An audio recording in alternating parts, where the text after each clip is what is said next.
Hello, I am Aubrey and I will be playing Isobel. Hi, I'm Legacy and I will be playing Rosanna.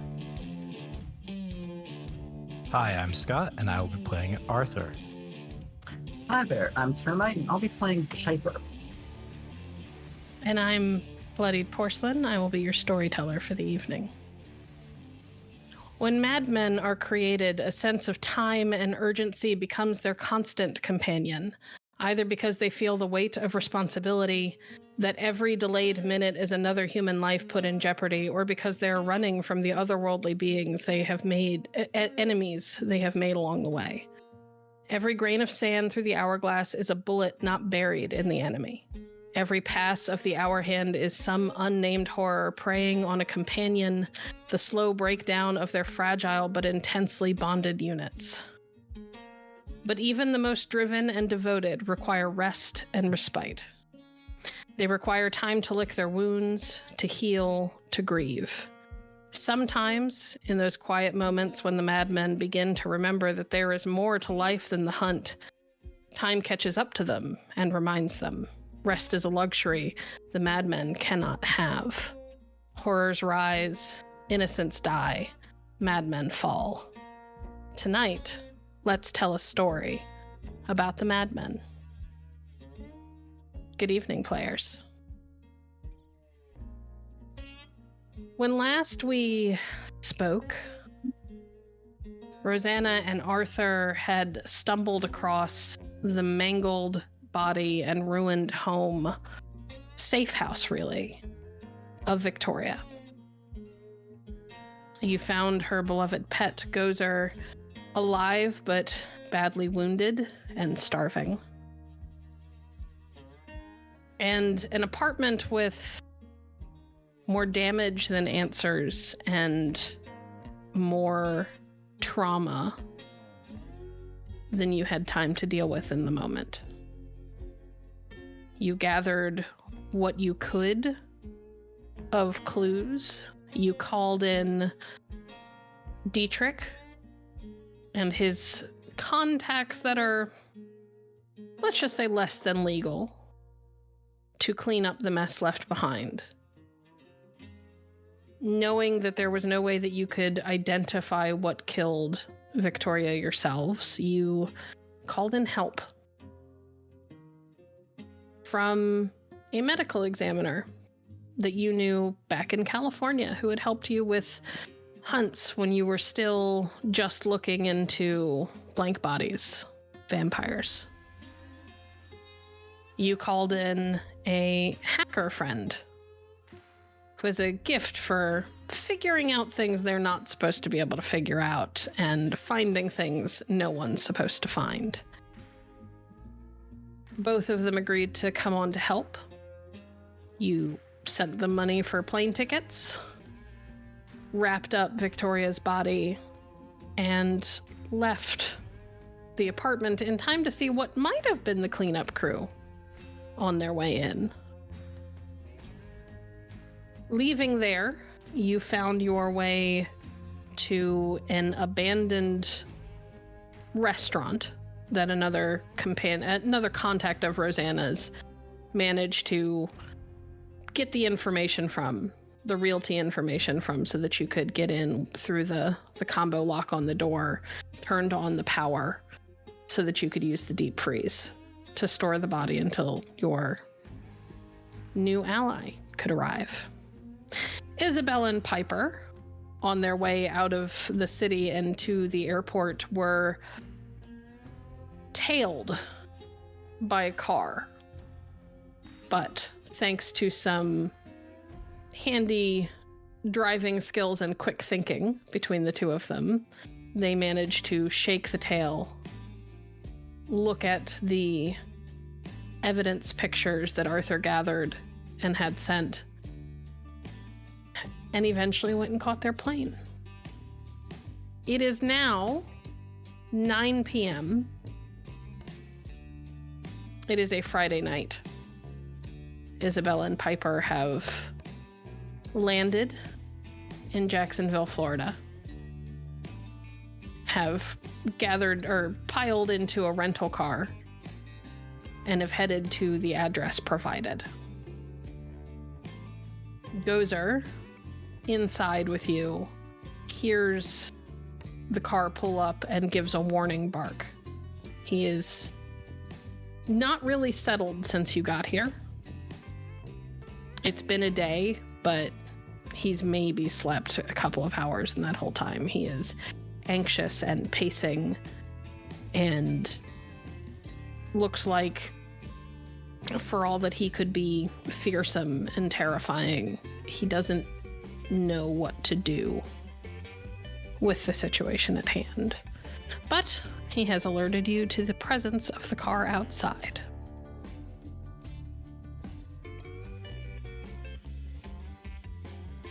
That might be them. Well, just gonna look out the blinds or the curtains or whatever it is that keeps the windows closed, because who would have open windows? And watch and see what happens. Can I see them from the window? Who's ever in the car? You can see the car. You can kind of make out the outlines of two female figures. It is really dark, so you don't see specifics.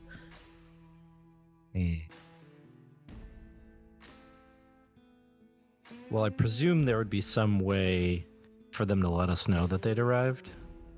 So Arthur's just gonna play it safe and watch and see what happens, because last thing he wants to do is just throw open the door and then something comes in. Understood. Out in the car, Isobel and Piper, what are you guys doing? I'm taking a moment to slowly collect all of my things. A very long flight followed by a car ride. I imagine I'm also taking the moment to stretch and just kind of like pops the middle of my back, It's been a bit, and I'm not exactly short. I don't fit very well into airplanes.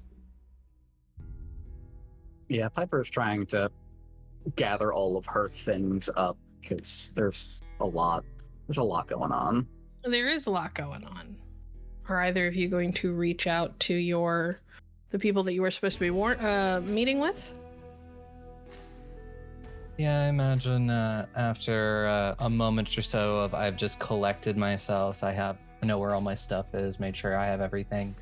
I'll pull out my phone and send we're outside text to the number I was provided. Cool. So that, I assume, is my phone, right? Yes. Yep. So there's this little chirp. Arthur's burner flip phone thing. Ah, okay. Looks like it's them. Do you want to stay inside with Gozer and I'll go check it out? Yeah. I'll make sure to try to calm him down before they get inside. She's going to reach into her bag and take out a couple of just like dog treats. Hand these over to them to give to the dog when they come inside, so he doesn't outright try to attack them. Sure. Give them the chance. Makes sense. Okay. Right. Hopefully this doesn't go badly. We're limited in our options. It's this or... well... Yeah. Okay. Taking his book, even though he doesn't need it anymore, Arthur will take the dog treats and head out the door. Make sure to close it behind himself. Okay. As if vampires actually need to be invited in or anything.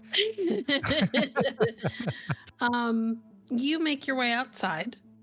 The car that they are in is a fairly nondescript 4-door sedan.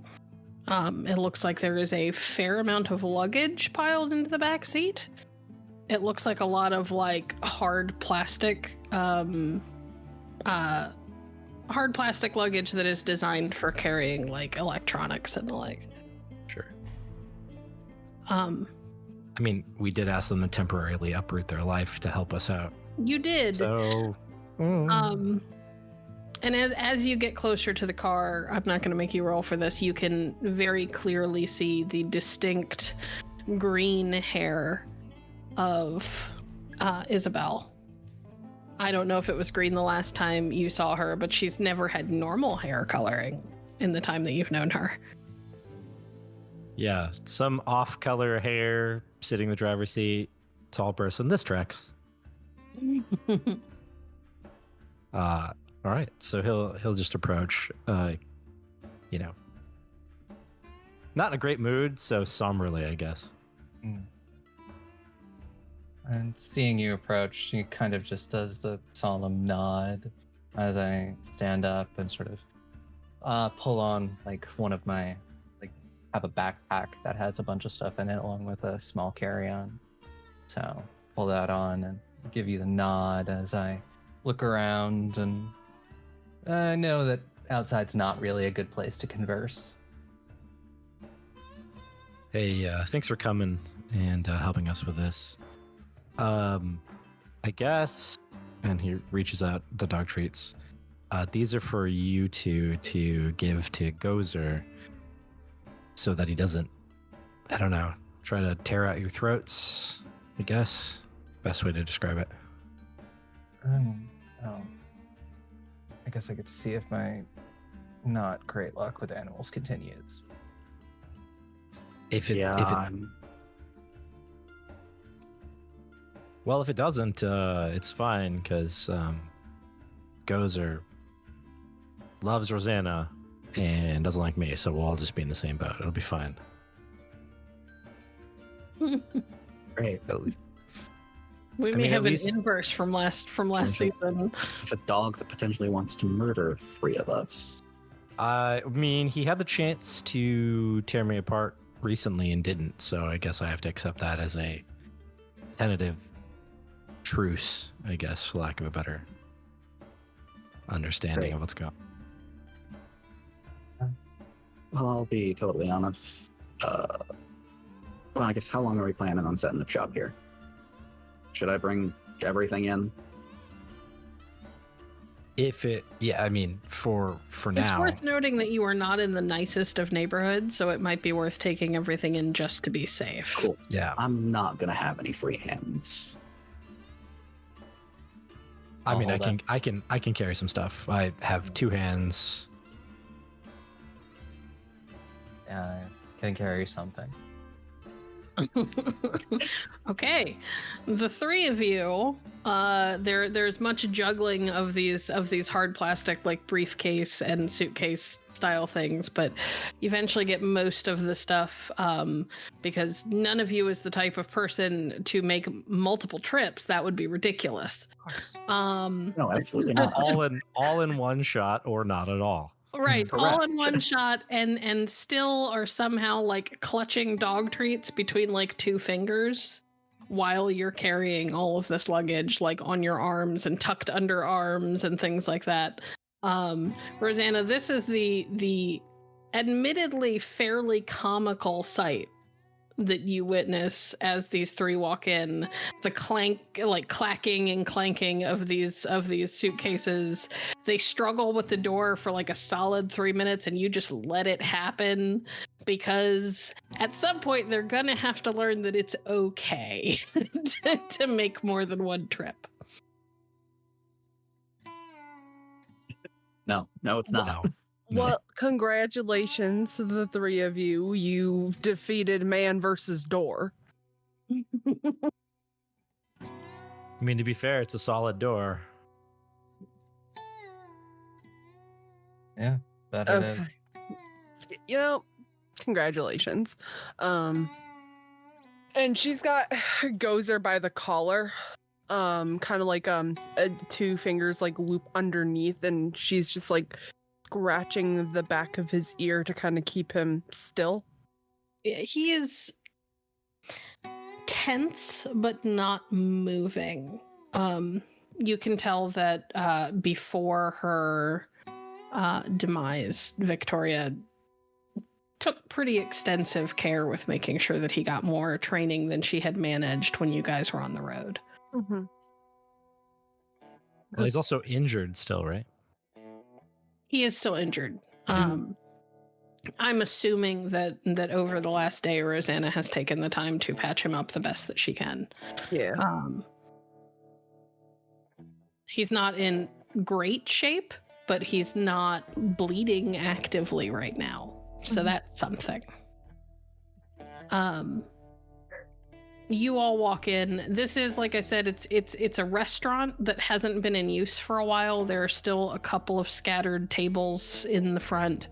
Though it looks like Arthur and Rosanna haven't really been using that because there are also windows. But there is a door through which you can see light that leads into what you would assume is a kitchen.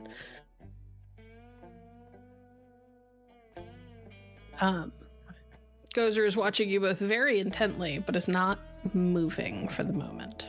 I guess I'll be the brave first one to attempt to approach the dog. Okay. Tell me how you are going to approach the dog. Well, if I have the treats in my hand, You do. I'm going to sort of take that moment and take a bit of a knee, get down, and gently hold out the hand with the treats in a way that is close enough, but is kind of going to let him smell me and then sort of come over and come for the treats. Okay. I do have a question for you. Uh-huh. Do you are you in any way, shape, or form like afraid of animals? Are you intimidated by particularly large dogs? Because he is big. He's like wolf-sized more than dog-sized. I think there's a bit of a surprise in the beginning because it's just like, oh, a dog, maybe German Shepherd. That's bigger than a German Shepherd. It's way bigger than German Shepherd. I don't think I've ever had any bad experiences with dogs. They just tend to avoid me. Same thing with most other animals. They've kind of always done that. I'm not really sure why. Then I'm gonna say roll me composure. Anything else or just composure? You don't have animal ken. I do not. So we're just gonna go with composure. Sure, yeah.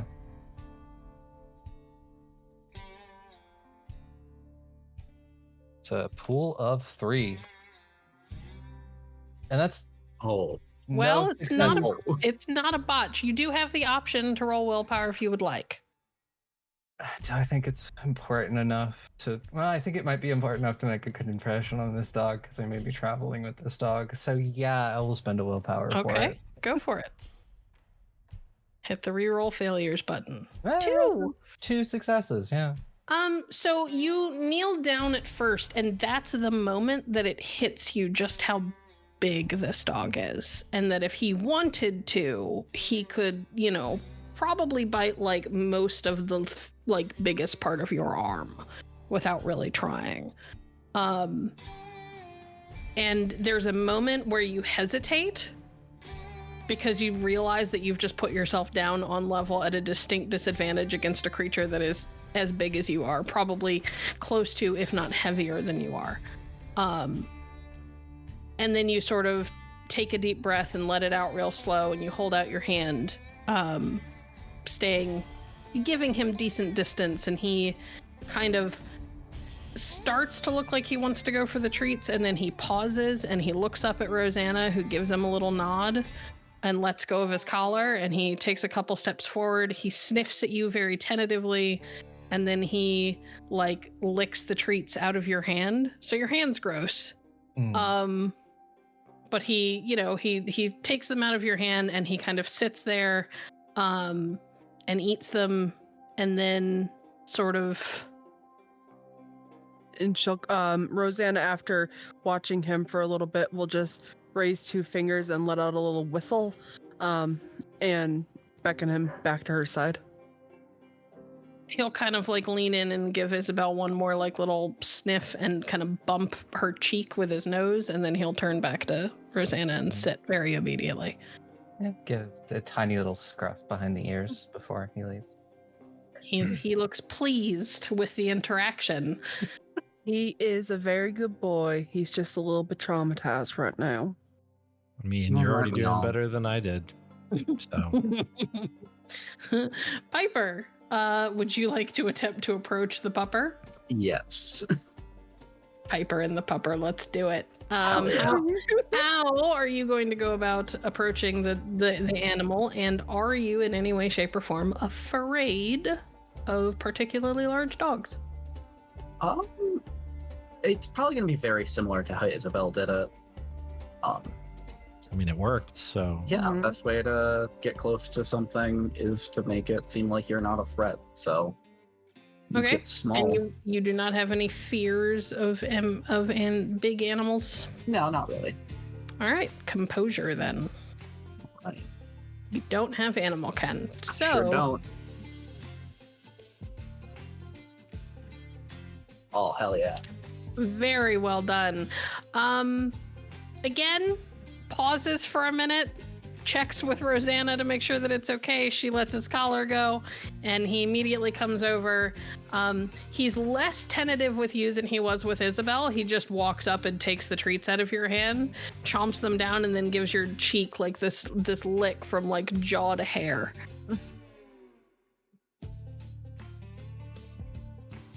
And then sits very, very obediently, like directly in front of you. Like, we're friends now. Yes. You can She'll pet me. scratch him like underneath, like by the chin, under the ear. Mm-hmm. He accepts it happily. And you can't be sure, but you swear he's side-eyeing Arthur. you know, we simply, accept the coexistence of the other, so it's fine.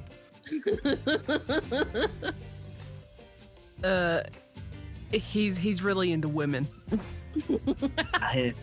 Apparently.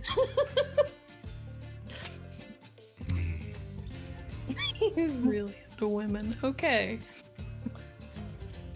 Sure, we'll roll with that for now. It's not like my feelings are hurt or anything. That's probably the best way to make you not feel terrible about the dog hating you. I mean, I'm more concerned that at some point in the middle of the night, I'll wake up to the dog standing over me, trying to decide whether I need to be removed. But I think that Rosanna's been doing an okay job of keeping Gozer over there. And then So. she'll summon Gozer back to her side. Safe. He will return to her side. He looks a little sad that he does not get to continue to get scritches from Piper, but he will return obediently and sit. And get scratches from Rosanna instead. That mollifies him. Okay. So what are you guys gonna do now that you're here? How long can we stay here? Do Well, we need to move soon? we have a friend of Victoria coming to pick up the body at the end of the week. So we have a Yeah. couple of days that we can kind of lay low here, but then after that, I suggest we skedaddle. Yeah, we have just long enough to find out what we can find out, and then we have to do the next thing. Yeah, your companion that helped you get this place and kind of quietly remove it from rental listings did say that it has to be temporary. Somebody's going to notice eventually. Mhm. So you've got a couple of days at most, and then then you're gonna have to make sure that it's cleaned and leave. The RV might be our best permanent location, but I don't think it's good for what we need to do right now, so that's why we came here. Yeah.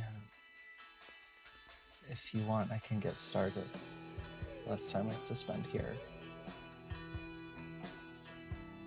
Yeah. Okay. I'll show you where we're keeping it and where we can potentially do this forensics or whatever we can do to find out what we can find out. Yeah, and as Arthur is talking, Isobel sort of takes off the jacket, rolls up the sleeves because she's moving into work mode. Gotcha. I have a thing to do. I'm not even really mentally preparing myself. It is. I know what I need to do. You have a pattern that you go into. Yeah. Pull out the gloves, etc., etc. Yep, and while all that's happening, Piper's gonna, somewhere in the kitchen, pop open one of the cases, and then set up her little drone and the screen it's got, the screen in the case, and set that off to just keep some overwatch, just in case. Gotcha. All right, so you head into the back. I'm gonna assume that Piper is gonna set up kind of. You did say you're gonna set up like in the kitchen, but close to the door. Oh, we lost a legacy. Yeah. Uh-oh. It wouldn't be an HHS stream if there wasn't at least one technical problem. It sure wouldn't. But yeah, essentially somewhere that's out of sight of the windows. Yeah. Is the biggest So thing. you're going to set up in the kitchen near the door so that you can kind of keep an ear out, look through the window on the door quickly if you need to, but you're not near any of like the big windows where somebody could actually see in. Yep. Arthur leads Isobel into the walk-in fridge. And the body, I'm assuming, is still covered and in the plastic. Yeah. They've set up like a tarp, and you can smell like bleach. Like they probably cleaned the tarp really good before they put the body on it. But there is a tarp spread out on like effectively like a long like prep table that's been moved in. Yeah. Yeah. My mind was in the same place. I was like, there's got to be like a stainless steel prep table somewhere in this kitchen. Yeah. And there's one out in the kitchen itself that's got like tarps out on the that are on the floor just in case there's a mess. But the one that the body is actually on is on like a stainless steel prep table that's been covered with a tarp. It's still wrapped in trash bags, which you assume they probably put it in when they collected the body because they didn't have anything else to keep the blood from getting everywhere.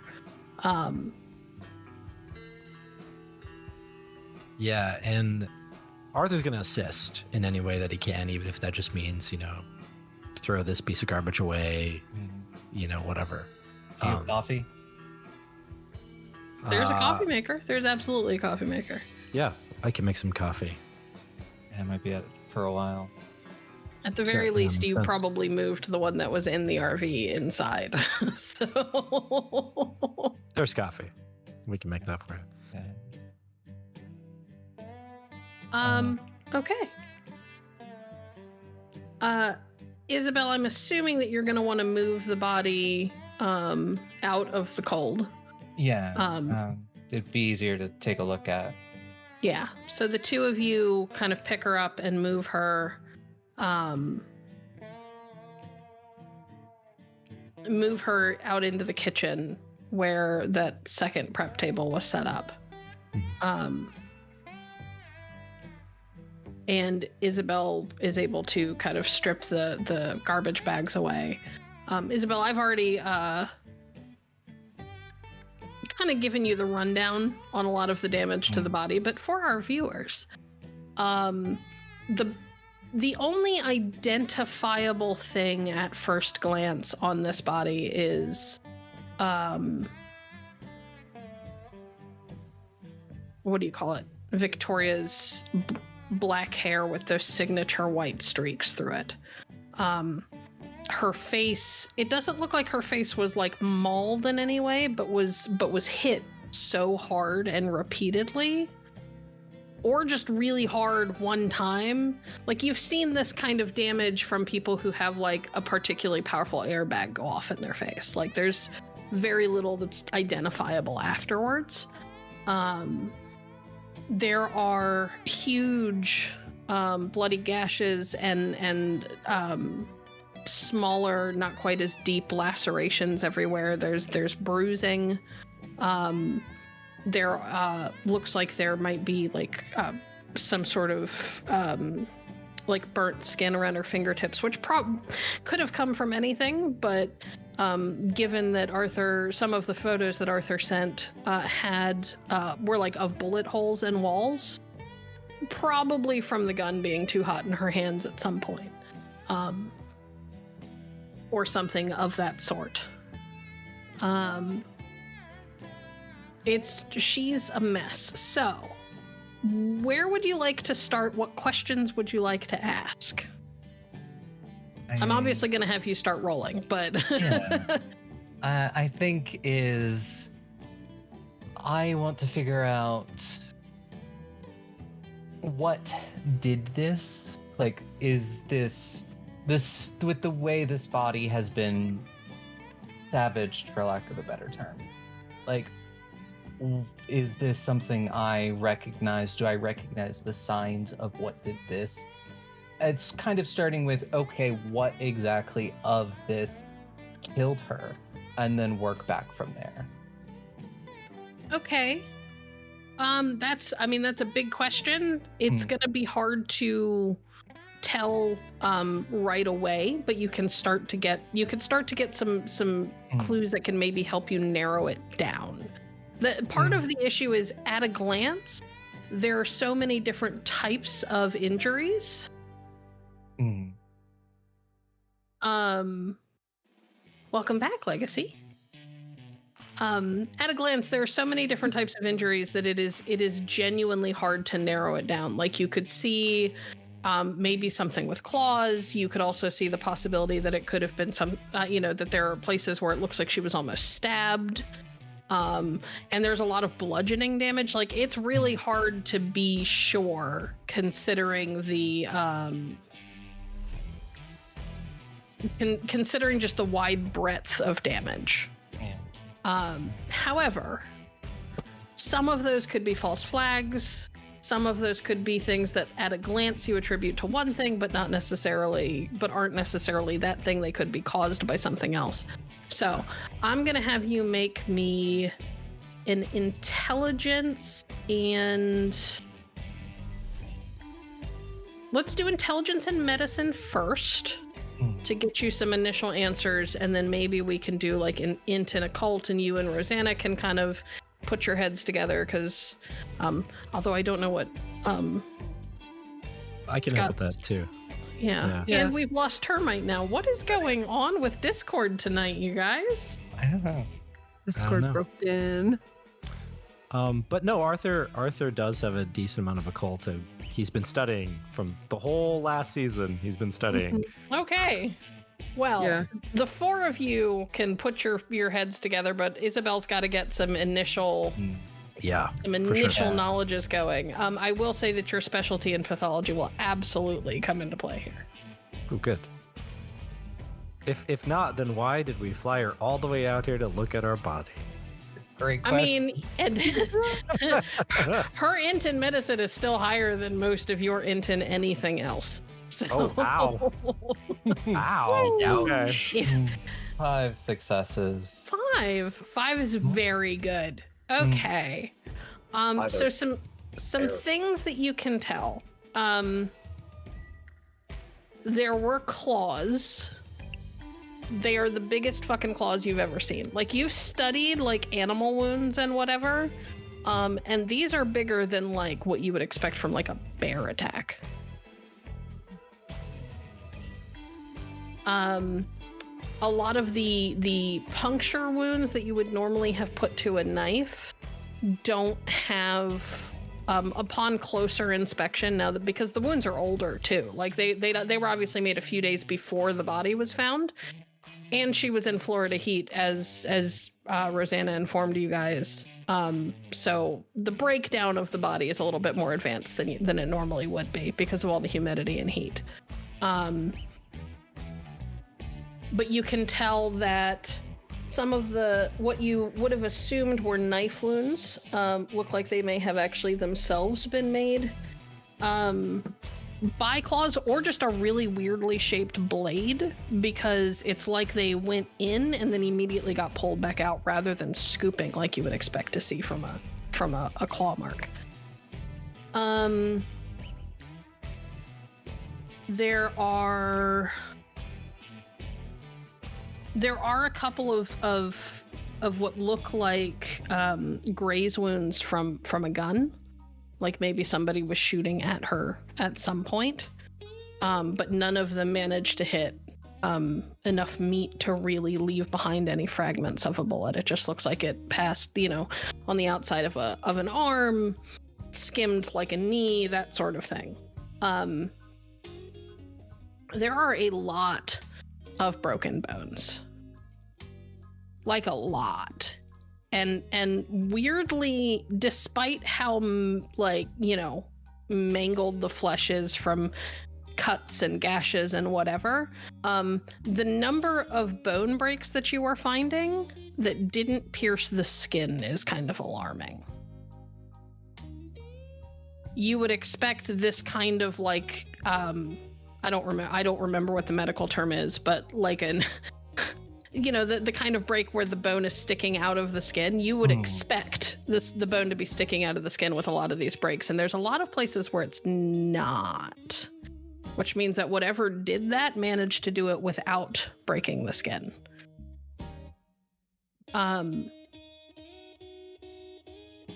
One of the most alarming things you realize as you are working is that you think, based on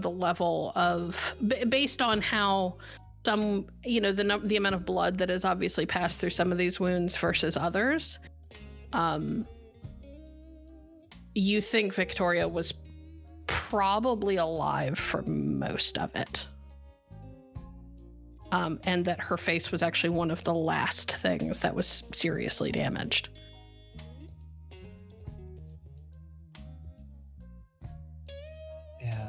As I work, I'm getting incredibly focused on doing this, and for better or worse, I'm probably talking through my process of all of these things I am making notes of on a sort of a small journal as well.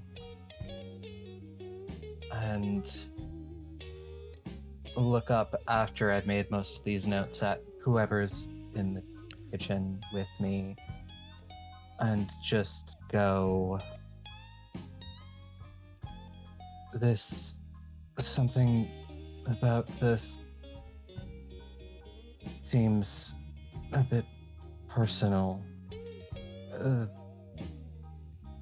They wanted her to stuff her. It almost feels like. Yeah. Yeah. There's a lot of what you, from your experience, there is a lot of rage kind of bundled up in all this damage. They did want her to suffer, but the thing that stands out to you the most is that this was not torture on the face of it. This was not methodical. Yeah. It is something of, I wouldn't say pure rage, but someone who's very angry. I say as I just am drinking a cup of coffee. Yeah, they destroyed her personal items too, for no reason other than obviously to target her and everything that she does. And whoever or whatever destroyed her knew what was important to her. Yeah. And also spared Gozer, whom we can tell clearly tried to defend her, which is strange. Incredibly.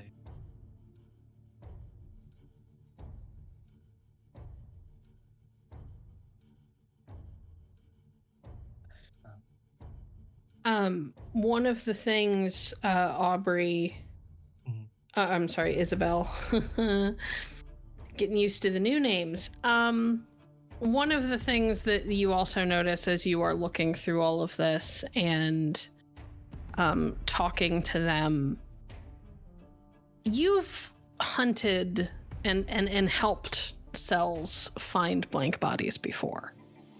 There are blank bodies you know for a fact that are incredibly strong.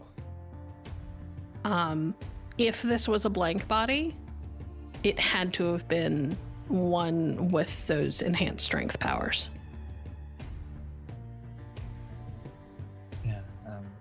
Normal people couldn't do this. They don't have the strength to do whatever did this. I think it goes without saying that this wasn't a normal person that did this. Could it be there's specific lengths that may have the kind of strength to do this, but I wouldn't think there would be as much blood at the scene if there was.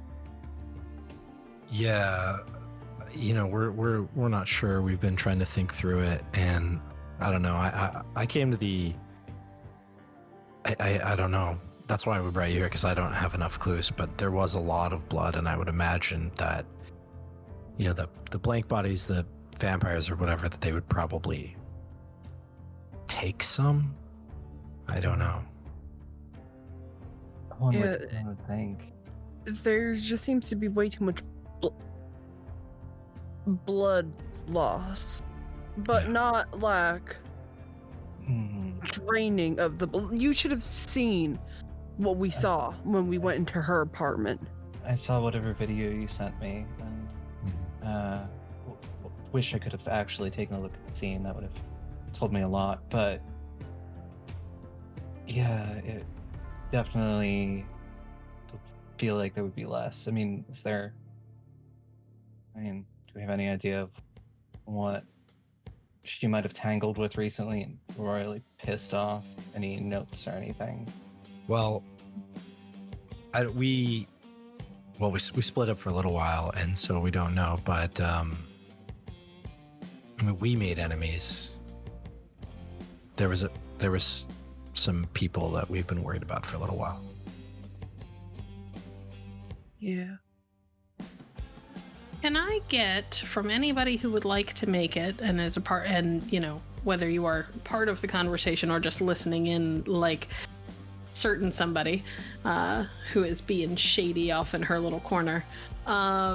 She's watching. Anyone who would like to can roll int plus occult.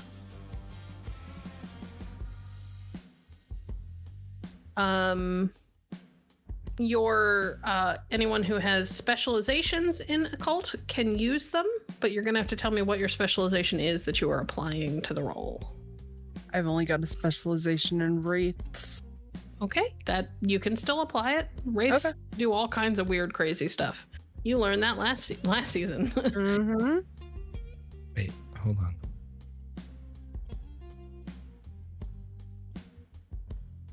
Is it just /H? It doesn't want to do hunter. /H space roll. Oh, okay. Got it.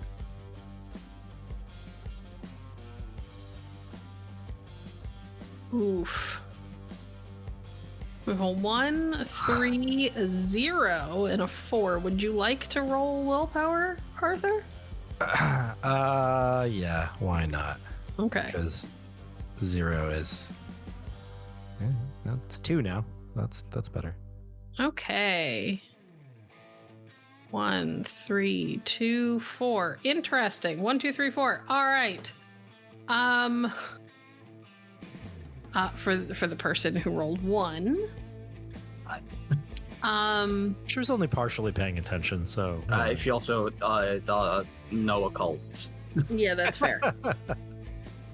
You are aware of various kinds of supernatural. But more than that, the things that you are most aware of are actually the other humans who hunt supernatural. And there are a wide variety of those humans, and some of them have really weird powers. So while Isobel seems quite sure that normal people couldn't do this, are some of those hunters who might be tied to major organizations and religions really normal?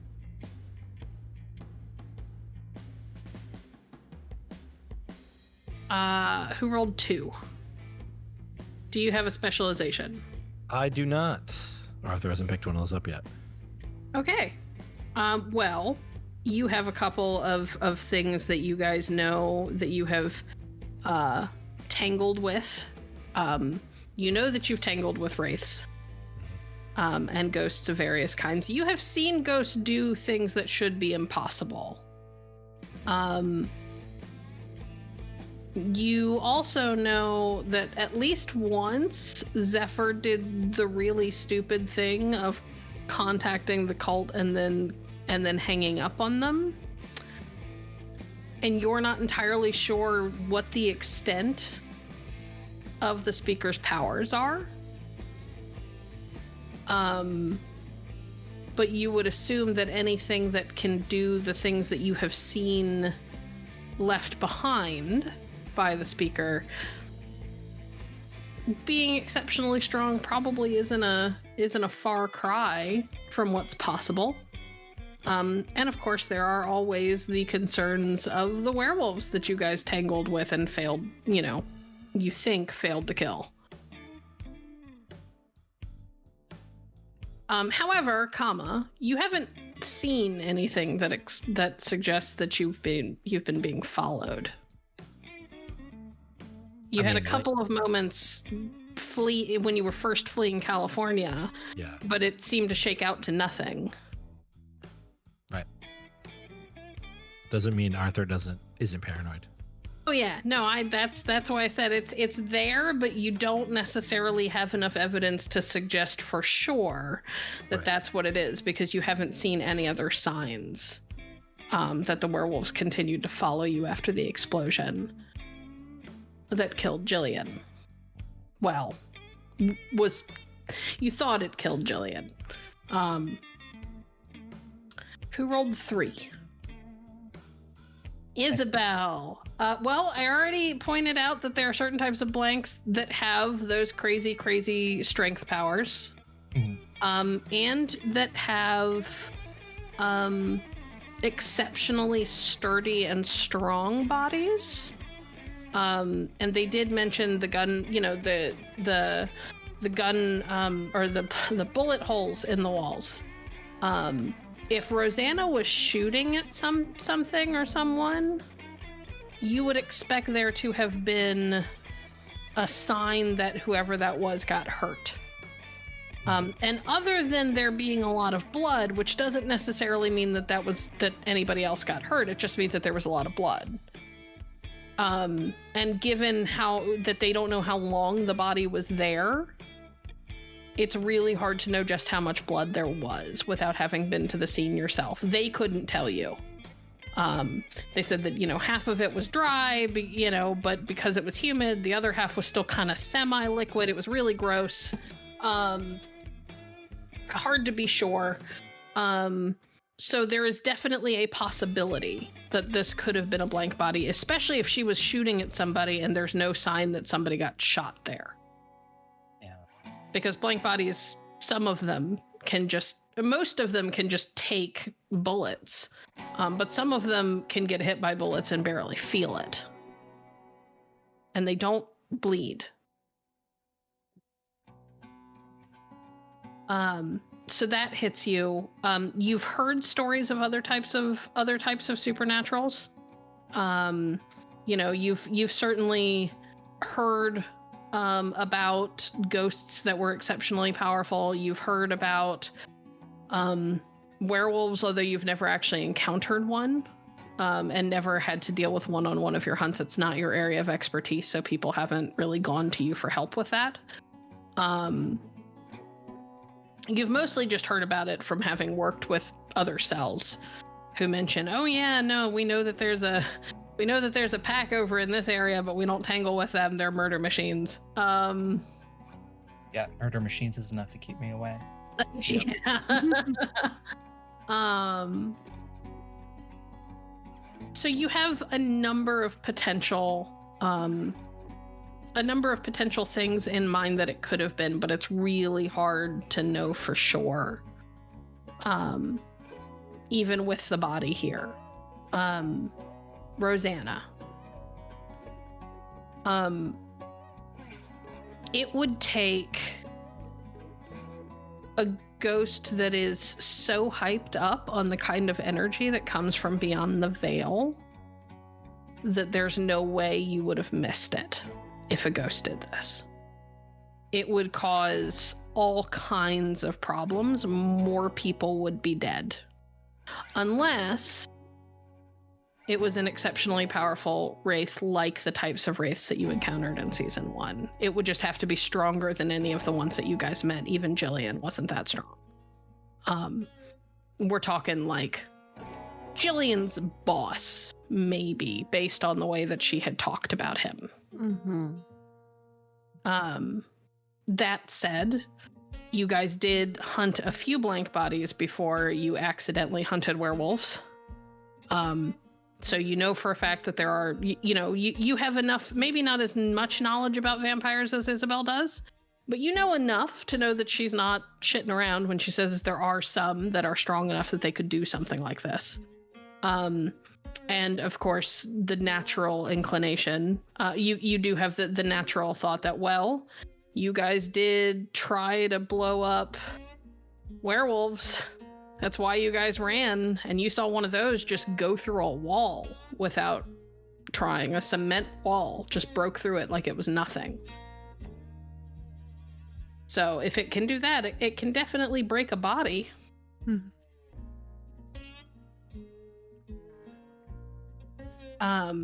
As you guys kind of talk about this and compare notes, the thing that stands out to you guys the most, putting together what Isobel saw in her examination and what you know about things, is that, again, while you can't be positive, because there are types of spirits and entities that you guys know about but don't necessarily have words for yet, your werewolves do seem like they are at the top of the list, because werewolves would have claws big enough to do this.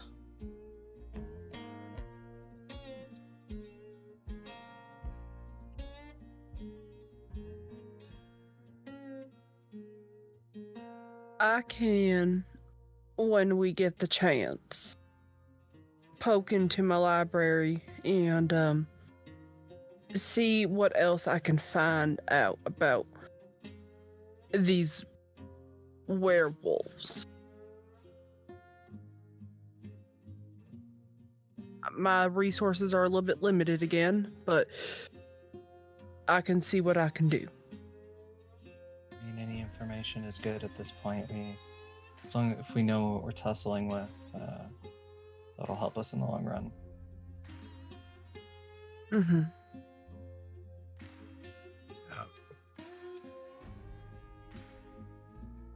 I mean, we went from vampires to encountering one that nearly, well, as you remember, didn't go so well. And then we've been focusing on ghosts so much lately that if it really is werewolves, I don't know that we're ready.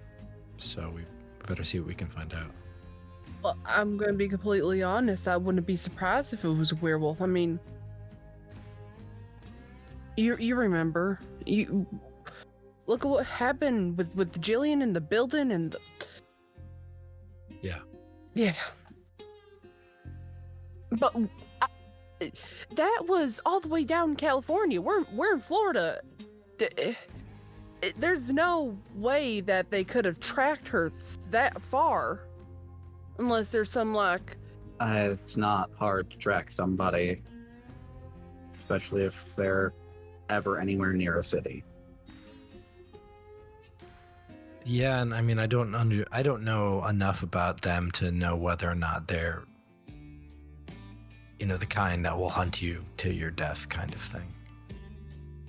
Like, vampires might have a grudge and they might be coming after you, but I think that you go out of there, if you go far enough away, they kind of just go, it's not worth risking being in the daylight or whatever to come after you. But I don't know. Maybe they followed us the whole time. Maybe they were always just kind of a day behind. Possibility. As I was going over the body, did she have any personal effect? Anything that might tell you what she might have been up to or anything recently? Anything in her pockets or anything? Roll me into an roll me wits and investigation. Yeah. See Who's rolling if that? there's an Isobel, because she's taking a closer look at pockets and. Yeah, we were kind of That's too. 7 successes. Holy cow! Okay. Well. All right. There are a couple of things that you definitely find. The first is that tucked into she's wearing these what were cargo pants. So they have the pockets on the side and whatever. And tucked into one of those pockets is a long, those necklaces that are basically just bead chains, the metal beads, and then they clip together at the end. It's one of those cheap, not terribly expensive, but what stands out to you is what's hanging from it. And it is a bullet from a rifle. It's big. You met Victoria a couple of times in California. You've never seen this before. This is something you would have noticed if she wore it. Definitely hold it up for people to see and look around. Does this ring a bell for any? It does not.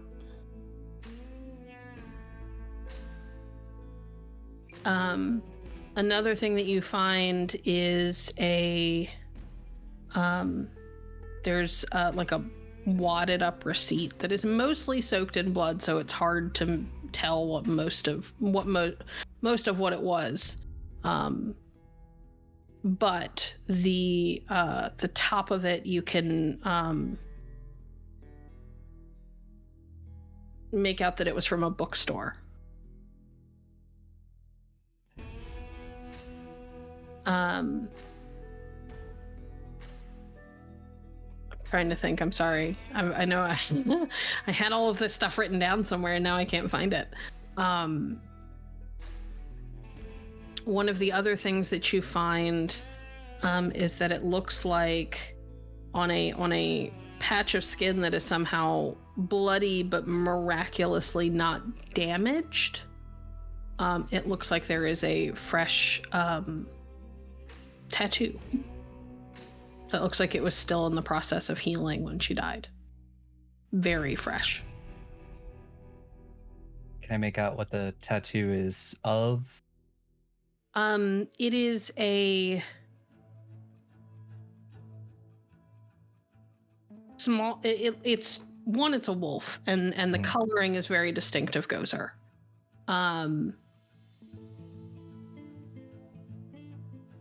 And then there's a crescent moon that the wolf is kind of standing on. It's been turned onto its side. So the points are up on the two sides and the wolf is standing in the curve of it. Does that make sense? It does.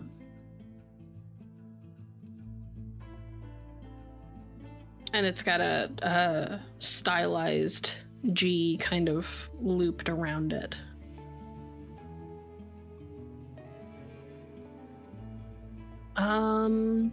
Oh, and in the opposite pocket to where you found the bookstore receipt, you find a it's a key ring, but there's only 2 keys on it. One of them looks like a front door key. Mm-hmm. And the other one looks like it might be a key to a storage locker or a safety deposit box or something like that. It's one of those small keys. It's something to definitely look into. Yeah. I guess we could call Dietrich and see if he knew she had any payments to like a storage facility or something. Yeah. Not that she would necessarily tell him everything, but, you know. You knew Victoria. She kept her secrets. If he doesn't know, nobody would. Yeah. Isobel, how many successes did you get? 7. Right. Okay. Sorry. One more thing. I had a whole list. How many you got was based on how many successes you got. The last thing that you find is actually on her hand, and you almost miss it. You have to use like the nail on your thumb to kind of scrape the dried blood away, because if you use water, you risk wiping what's underneath of it away. There is a phone number and a name on the palm. And you recognize the name. What is the Zephyr. name? Zephyr, okay. Who was the other member of this cell when you worked with him in California. If you show that to either Arthur or Rosanna, they will both, they can both immediately say that that's not a number that they have for Zeph. Might be another lead as well. Especially, probably. It's fairly recent. I mean, maybe she knew where Zephyr was, because we know that Zeph's hiding somewhere, or, doing something underground.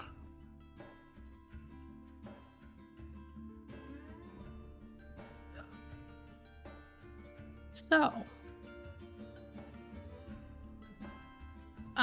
while all of this has been going on, these conversations have been happening, the body has been getting examined. Piper, what have you been up to other than watching for danger? She's been getting things set up. Cases have been coming open. Computer parts have been coming out. Monitors getting set up. this little IT hub being set up in the corner of what used to be a kitchen.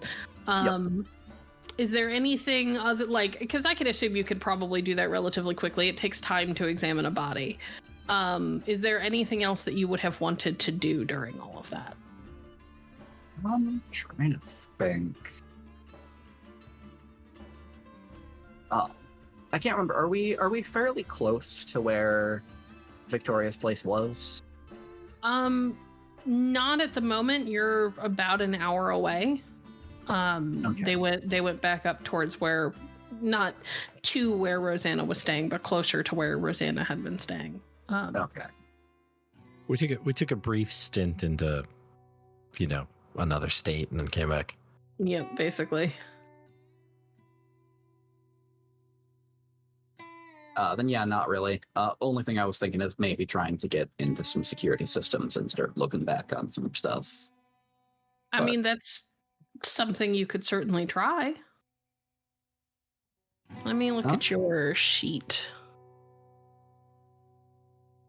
You have... Oh, baby, you have global access and watching Big Brother. Yeah. Oh, yeah. Yeah, you can look into most things. Can you be more specific about what you'd like to look at? Yeah, I forget. Completely forgot. It's called global access for a reason. It is, yeah.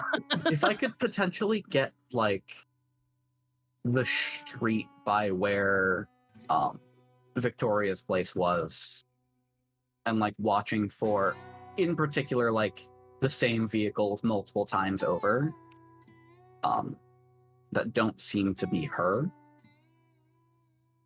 But essentially just a few blocks around that area.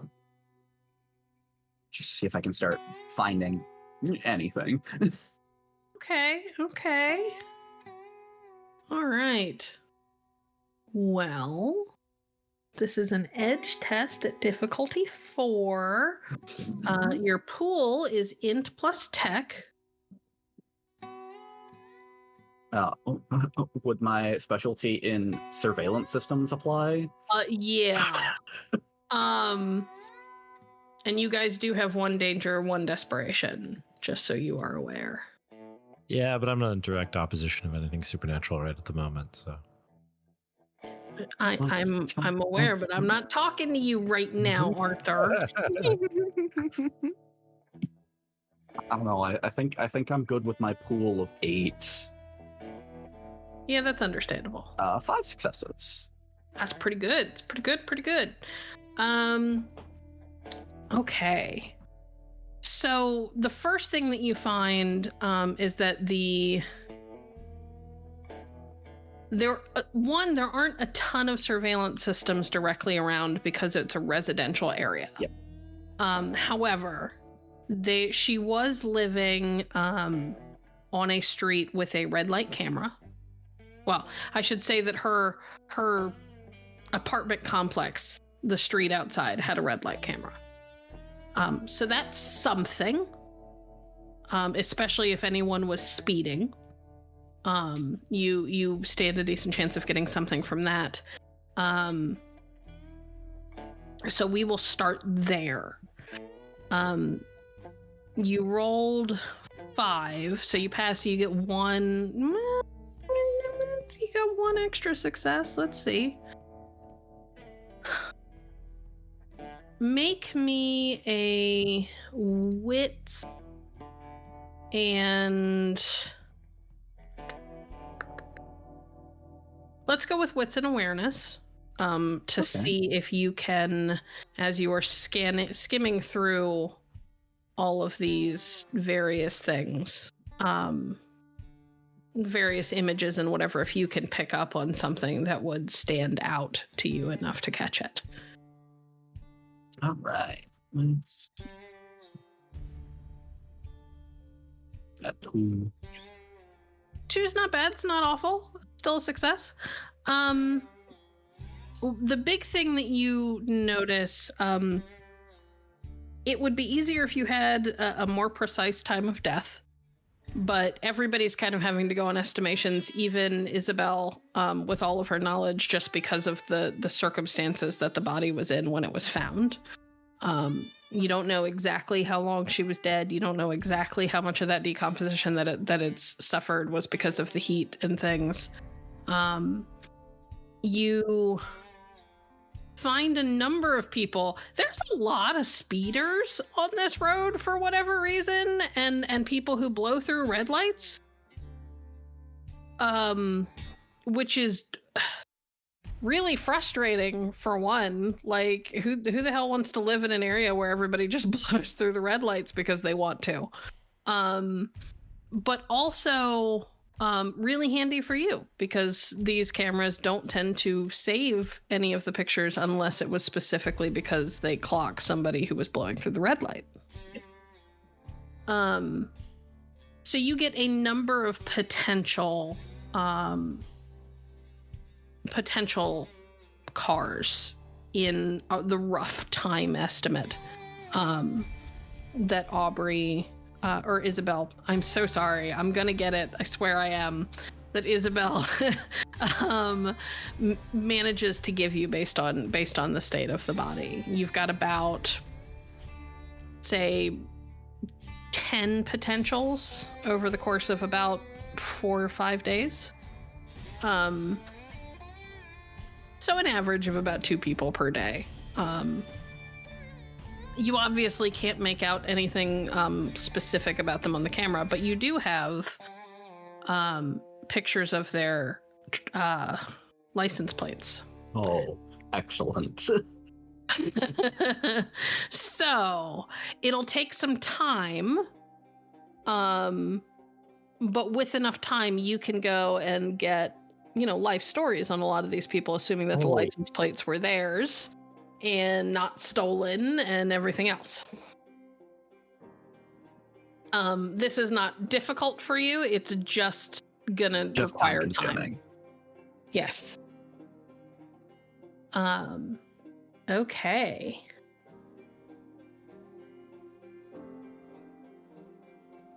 Rosanna. Mm-hmm. Is there anything that you would like to have been doing while they were examining the body before you were really a part of the conversation? You have a little window of time that you could have been doing something with. Or were you just hanging out with Gozer and keeping him away from the body? I think I'm gonna send an email. Okay. To my friend. Okay. Okay.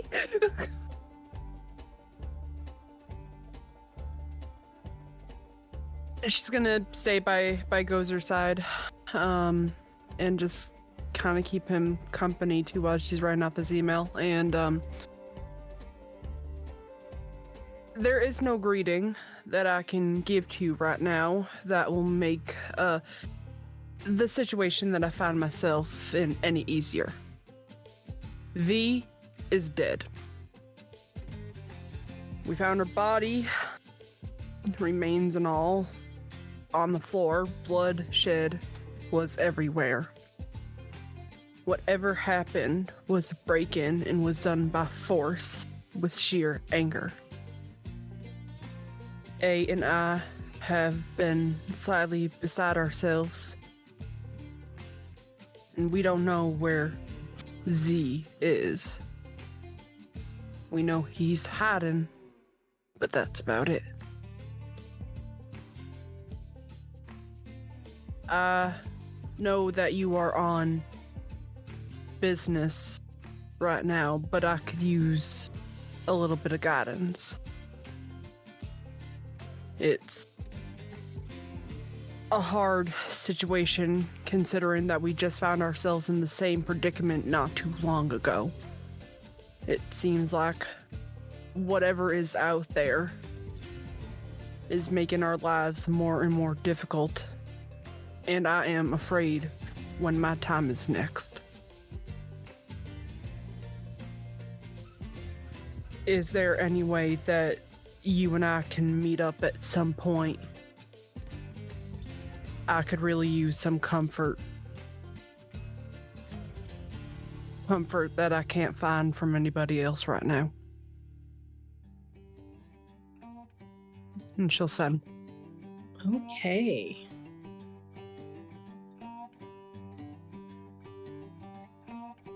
All right.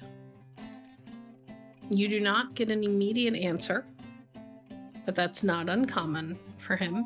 It can sometimes take a day or two. Sometimes it only takes minutes. So if you leave the laptop open, you will certainly know if there's an answer immediately. And then she's gonna just look at Gozer and scratch under his chin. And gonna lean in and whisper, I know I ain't your owner, honey, but I got your back for now. And she'll lean in and just kiss his nose. Gozer puts his head in your lap. Like he can tell that you're not feeling great. And he's not feeling great. So he's just gonna put his head in your lap and kind of nose at you whenever you're not petting him so that you will pet him. He does that thing that dogs do where he tucks his nose under your hand, and then kind of like nudges it upwards, like, come on, do the thing. You know what to do. Come on, human. That's what these appendages are for, is for petting me.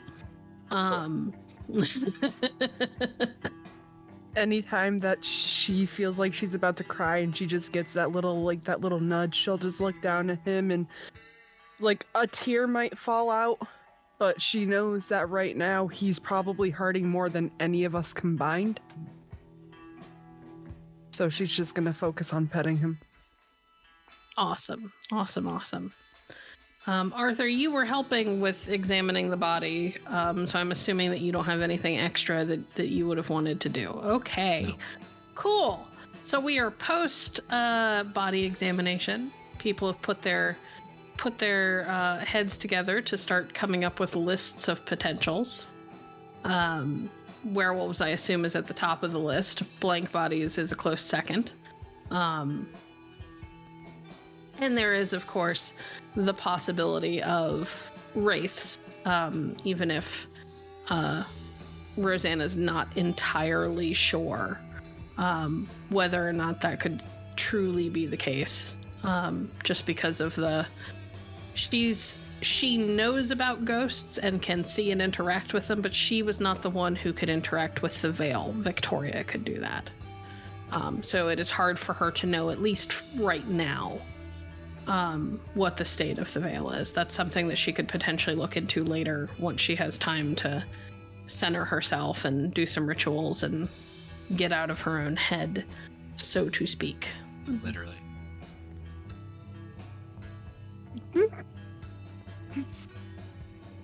Okay.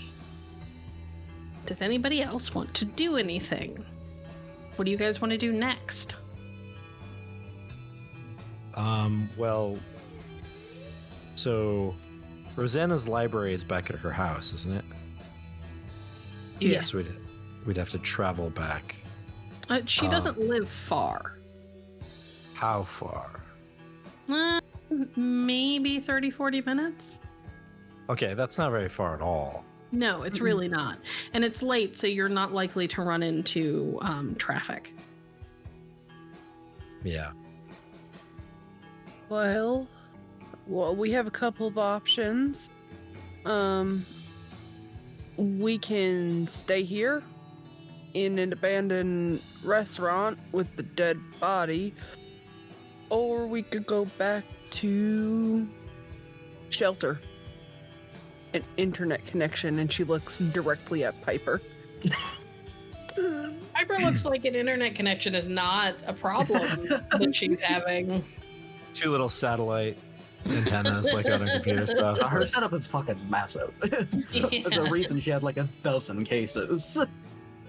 Well, That's why I picked you up. Izzy, do you think there's anything more to gain from this body? Do you think looking at it would help more? I mean, I could take another look, and especially after I've not been traveling for multiple hours. Sure. I can take a look again later, see if there's anything I missed, but I think we got the majority of everything and can at least start working on whatever clues were left. Yeah. Should I call Dietrich's and tell him that the body might be ready a little bit faster than we had anticipated?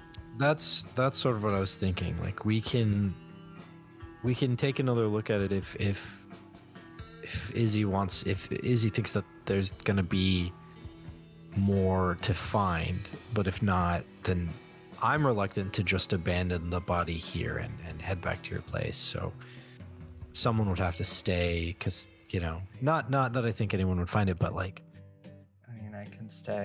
I'm probably the one least creeped out about sleeping near a dead body. It's not about her creeped out. She was my friend, so it's more like a random jogger passing by, looks just at the right time and the right way, and sees a body laying on a We table. do have a full functioning freezer. Yeah, I would imagine we could just Yeah, go back in there. I guess so. If that wouldn't mess up your next examination or anything. It would not. No. You don't put it in the freezer, you put it in the fridge. Freezer would mess things up. The walk-in cooling area. Yes. But I don't think anybody should be alone Remember that talk we Absolutely had? not. Yeah. Especially with the body that has been messed with by. Right.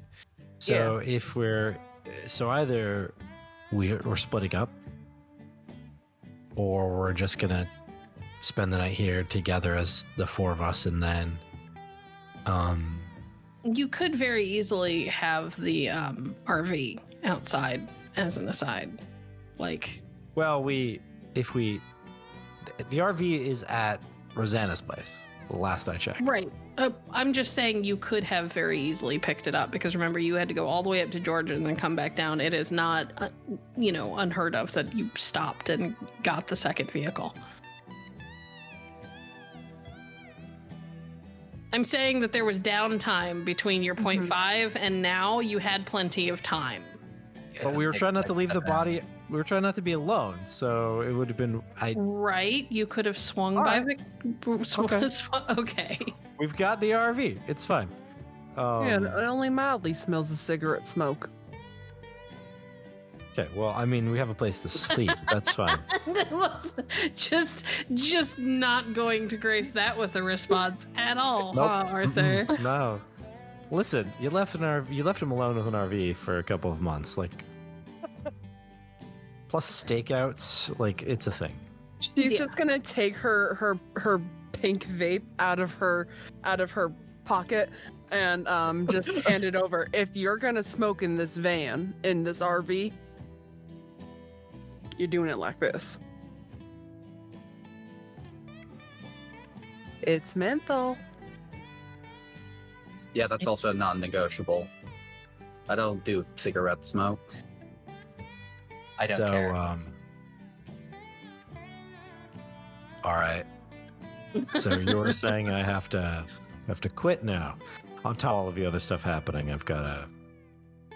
Hey, you can either listen. You can smoke them outside, but if you want to smoke in the van, in the RV, in the cars, it's got to be the vape. You know, I could buy you one of your own. They sell them in pink and sparkly blue too. Yeah, that doesn't surprise me since, something for children, marketing, blah, blah. I don't know. I see the signs every time I go in to buy cigarettes. Oh. There's something about that. I don't know. I haven't done any research into it. But, sure, I can agree to that. I'm just slowly pulling out a soapbox. I do think that it might be worth it to cut them off our trail. We might want to look into selling the RV and getting something a bit more not falling RV-ish? apart. Oh, I see. Listen, it was that thing got us from California to here, and it was Right. a beautiful. I understand. plane. It doesn't function as well as you think it should, but it's fine. Maybe we get a better one for sure, but I mean, it came in necessary when it did. So I we know. we can stay here the night, see if we can do one more run on the body, and then we call Dietrich. Maybe that's the best. Yeah.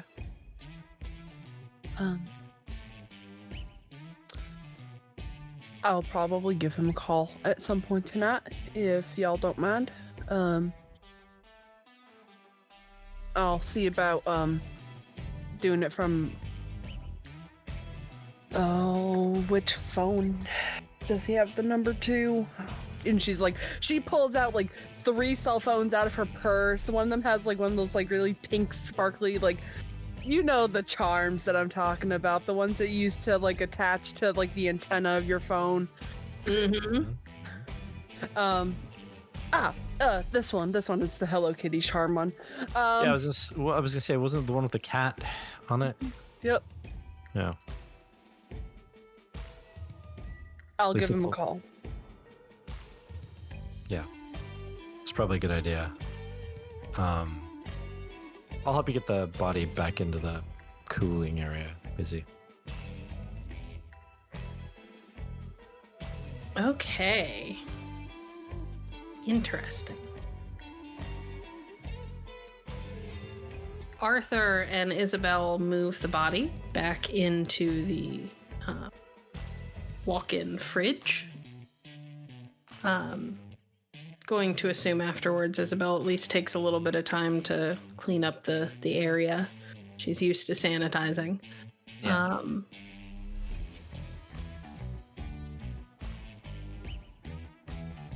Arthur is going to lead people out to where show people where the RV is, unlock the door so that people can get in, that sort of thing.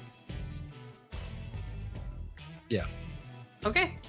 Very cool. And it's very obvious that he's been sleeping on the couch and the bed is made. He isn't sleeping on the bed because it was his spot. Interesting. Mm-hmm. Okay. Just been waiting for the time when everyone else comes back. And Rosanna, you are calling Dietrich. Yes, ma'am. Okay. You call and it takes 2 or 3 rings before he picks up. Hey. Sorry to bother you. No, is everything all right? Oh, we think that the body will be ready a little bit faster than the estimated time that I gave you.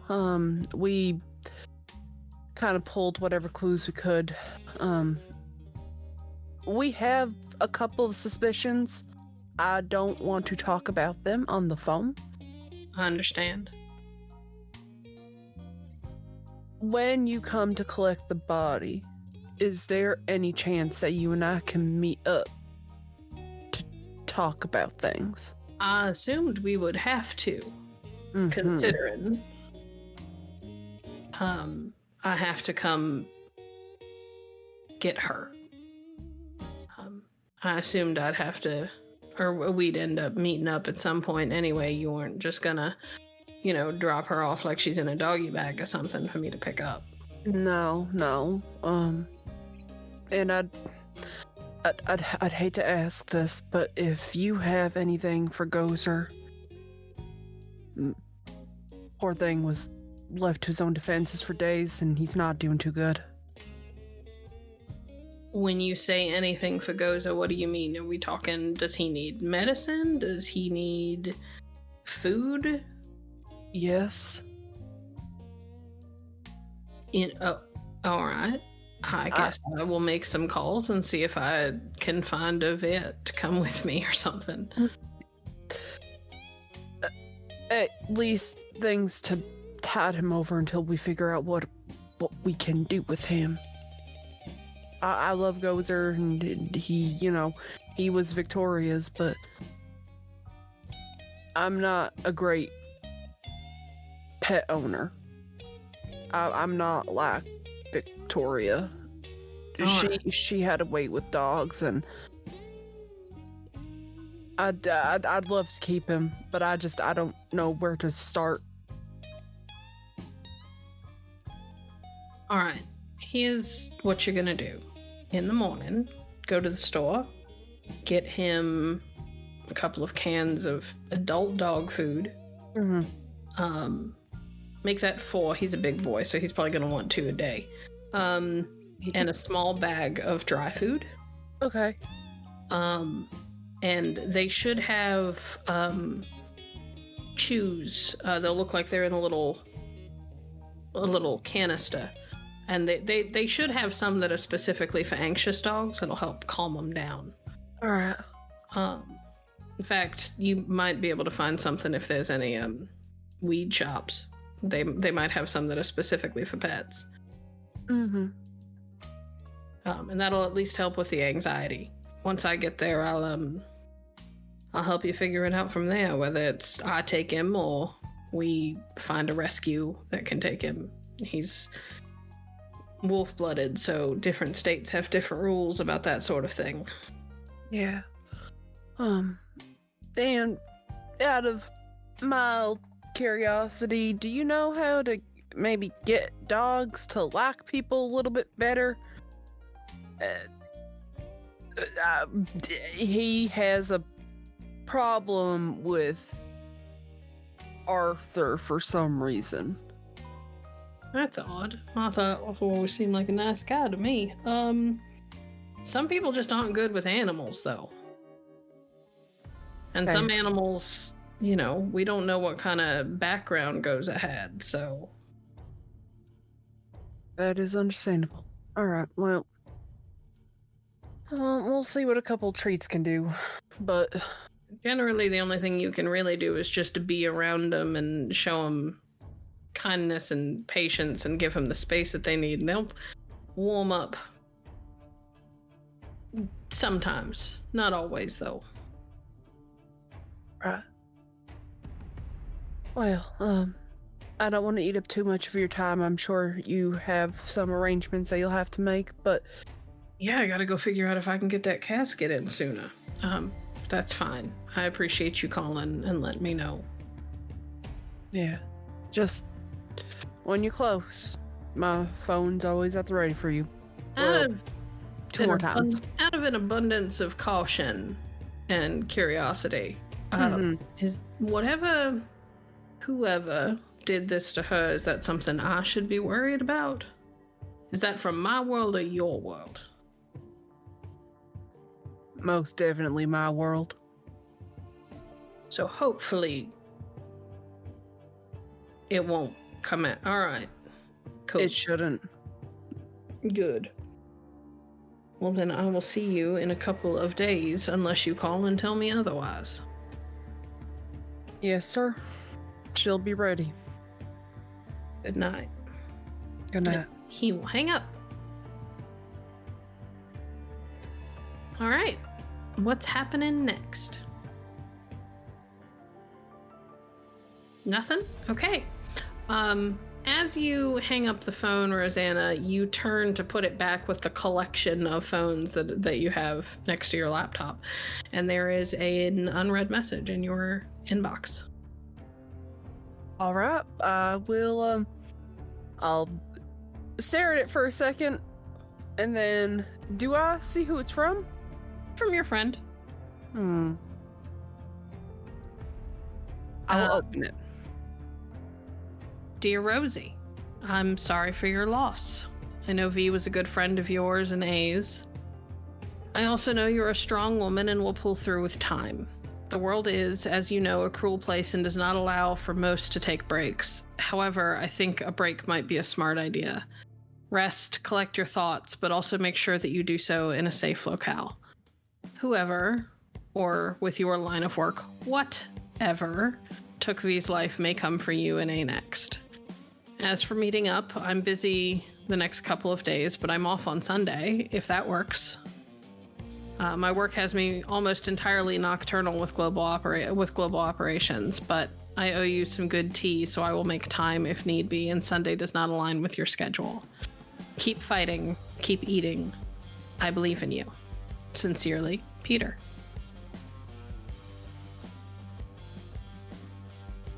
And she puts her phone away and heads back in. I assume Gozer was probably sticking by her side the entire time? Yes. Until the body is back in cold storage, at which point he does what he has been doing basically since you got here. He goes and he lays down in front of the door.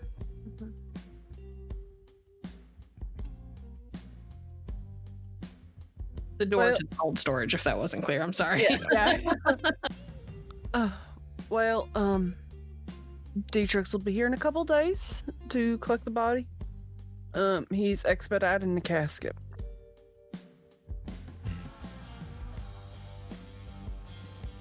Is there anything anybody else wants to do?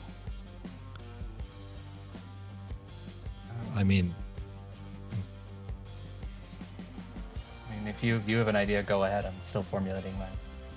no, Arthur was just gonna let everyone know that there's not much in the RV and show the mini fridge full of little pre-made sandwiches that he bought at a convenience store and the half-finished jar of peanut butter. Lord. Okay, so upon entering the RV, anybody who goes to have a look, the first thing that you notice is that it does in fact smell like cigarettes. The second thing that you notice is that it smells like stale fast food Oh yeah, absolutely. and stale greasy food. There are a number of hopefully empty, like gas station coffee cups in the sink. Not thrown away, no, in the sink. As if, over time, Arthur just kind of tosses them in there, and when he realizes that the sink is full, then he puts them in the trash and takes the trash out. The couch, the couch is made up into a bed. The other beds look untouched. Rosanna, you lived in this thing for a week with the cell. The blankets and sheets and everything are exactly the way that they were the last time you stayed in it. He's not been sleeping in the beds. He's been sleeping on the couch like he usually does. Or like he did when you guys were all on the road.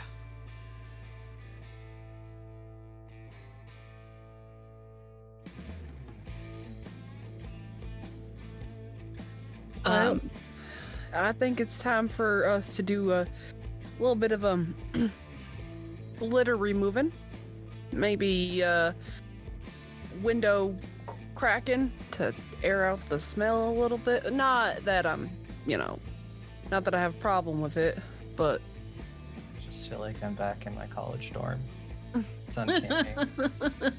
I would say the same for mine, but it's missing the smell of weed and overworked 19-year-old. That's because it was an overworked 40-year-old. Mm-hmm.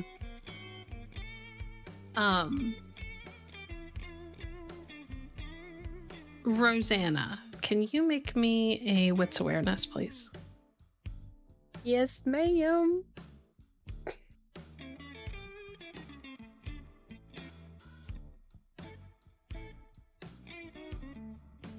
I'm just casually having flashbacks to the mention of a college dorm. You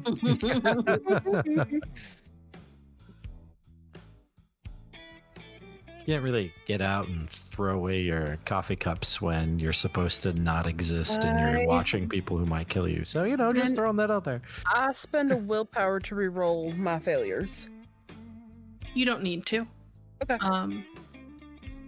When you walk in, and it hits you that very little has changed in the spaces that weren't immediately Arthur's, you realize that includes the conspiracy board is still here. The only thing that looks like that has changed from that is that some of the old news articles have been taken down, and a note on the flight that Piper and Isobel took is on there. In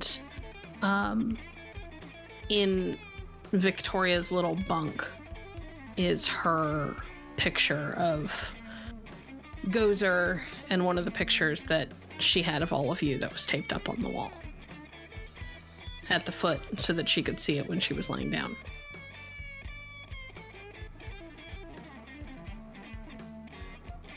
And you realize that Victoria really only took some changes of clothes with her when she left. She left a lot of her really personal possessions here because the plan was that you guys were going to meet back up once everybody had a break.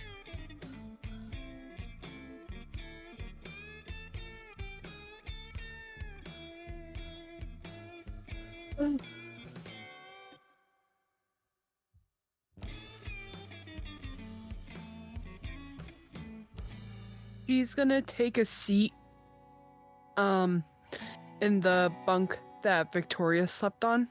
Mm-hmm. And take the picture of the group of them.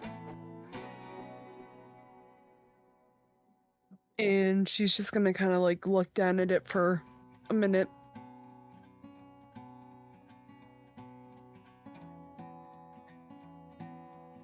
God damn it.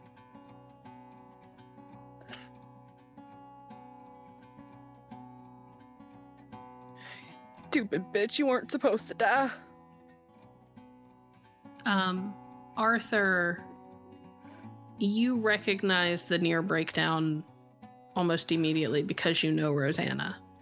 You've spent enough time with Rosanna in the midst of trauma to know what's happening. Isobel, you recognize it because you and your line of work make you intimately familiar with grief. Yeah. No good at dealing with it, but I am very familiar. You recognize the signs. You don't know what to do about it, but you know what's happening. That's when I turn to the funeral directors and say, "This is your job.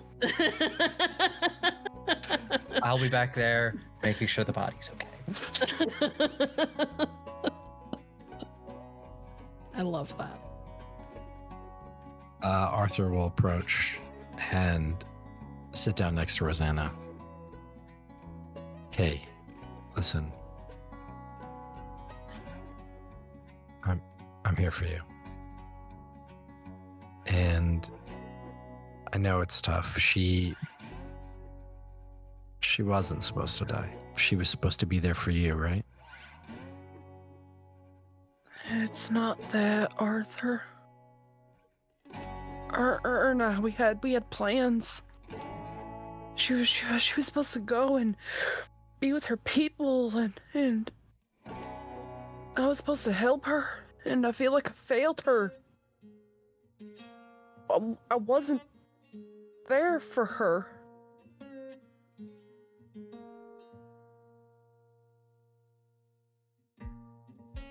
I mean,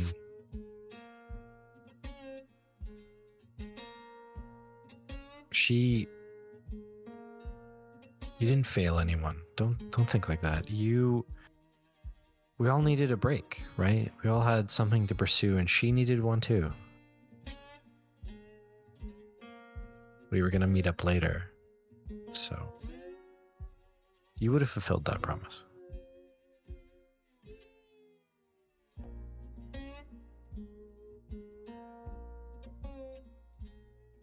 It's happened to all of the women in our cell, Arthur.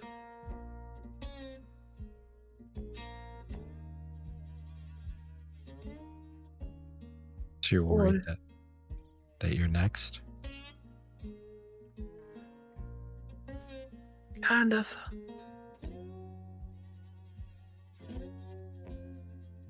But not really.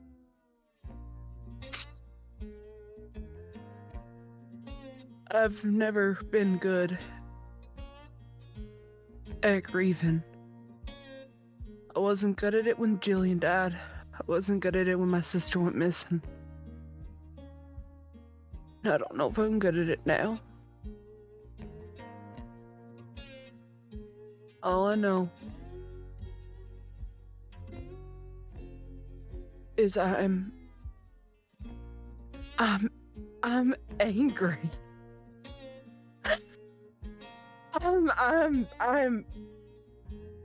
I'm beyond angry. But I'm not gonna throw bats at televisions and kick dumpsters and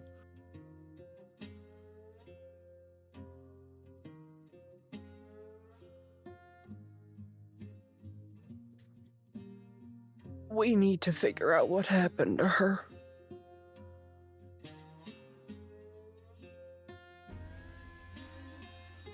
And I don't know how I'm going to do it. Rosanna, you're not going to do it. You can't do this alone. Yeah. We're gonna do it. We are going to do it. We're gonna figure this out. We're gonna find whomever, whatever did this. And we're gonna send it straight back to hell. Exactly.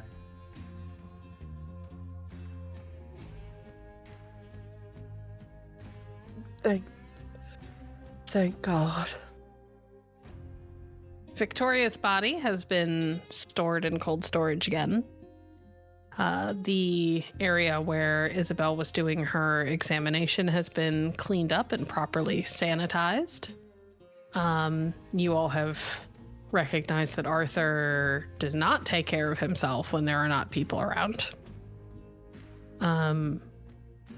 Rosanna has nearly broken down and had her moment of anger that was a little bit for her reminiscent of Victoria being angry when Jillian died. And now here you are with a mini fridge full of pre-made sandwiches from what looks like a gas station convenience store and chips up in cabinets and a coffee maker, but no coffee. What little coffee there was is in the restaurant. And Rosanna, you are starting to realize with somewhat dawning horror that that might be the same coffee that was in here the last time you were in here, because Arthur seems to be buying his coffee 1 cup at a time. Arthur? Yeah. No supplies, only chips and gas station sandwiches. Yeah. How are you still alive? As a medical professional, I say seek help. I mean, I assume that if it were my time, the Lord would take me away. So, obviously, it's not my time. The Lord or high cholesterol? What's the difference? He may think they're the same thing. All right. Quite possible. Well, I think groceries are due in order. Yeah. So I know where the local grocery stores are. 2 people go to the grocery store, 2 people stay here and keep watch. Works for Yeah, me. that works for me. Yeah. I Alright. agree with that. I'll go. I'm going. Did you want to go, Arthur? No, Do we need to make it a group outing? no, it's I fine. can just I'll make stay. a list of. I can make a list of the things I need. Let him go. I'll take you next time. You and I have to do some talking in a little bit. Okay. Yeah. All right. So the Piper. newbies are staying in. Yes. Mhm. Piper's going to make a list of groceries. Yes. Okay. There is something about the shady bitches that makes them exceptionally good cooks, apparently. Because this is the 2nd season in a row that it's been the underground Creed Hunter who is also the group cook. Love that. Love that for us. Okay. So Rosanna and Arthur pile into Rosanna's car and they roll out, leaving Isobel and Piper behind. Do you 2 want to do or talk about anything while they are gone? There is something I did want to do though. Yeah, absolutely. I would like to reach out to one of my contacts. Yeah? Which one? I have 2 dots in contacts. Specifically, probably another hunter, one that probably Dr. Langley. Yeah. Asking about blank body stuff because she knows more than I do, and questions about what kinds of blanks can do damage like this. And Okay. So you pick up your phone and you call. It's late here, but it is thankfully still relatively early over there. And this is me opening up books I didn't think I was going to need tonight for a completely different system.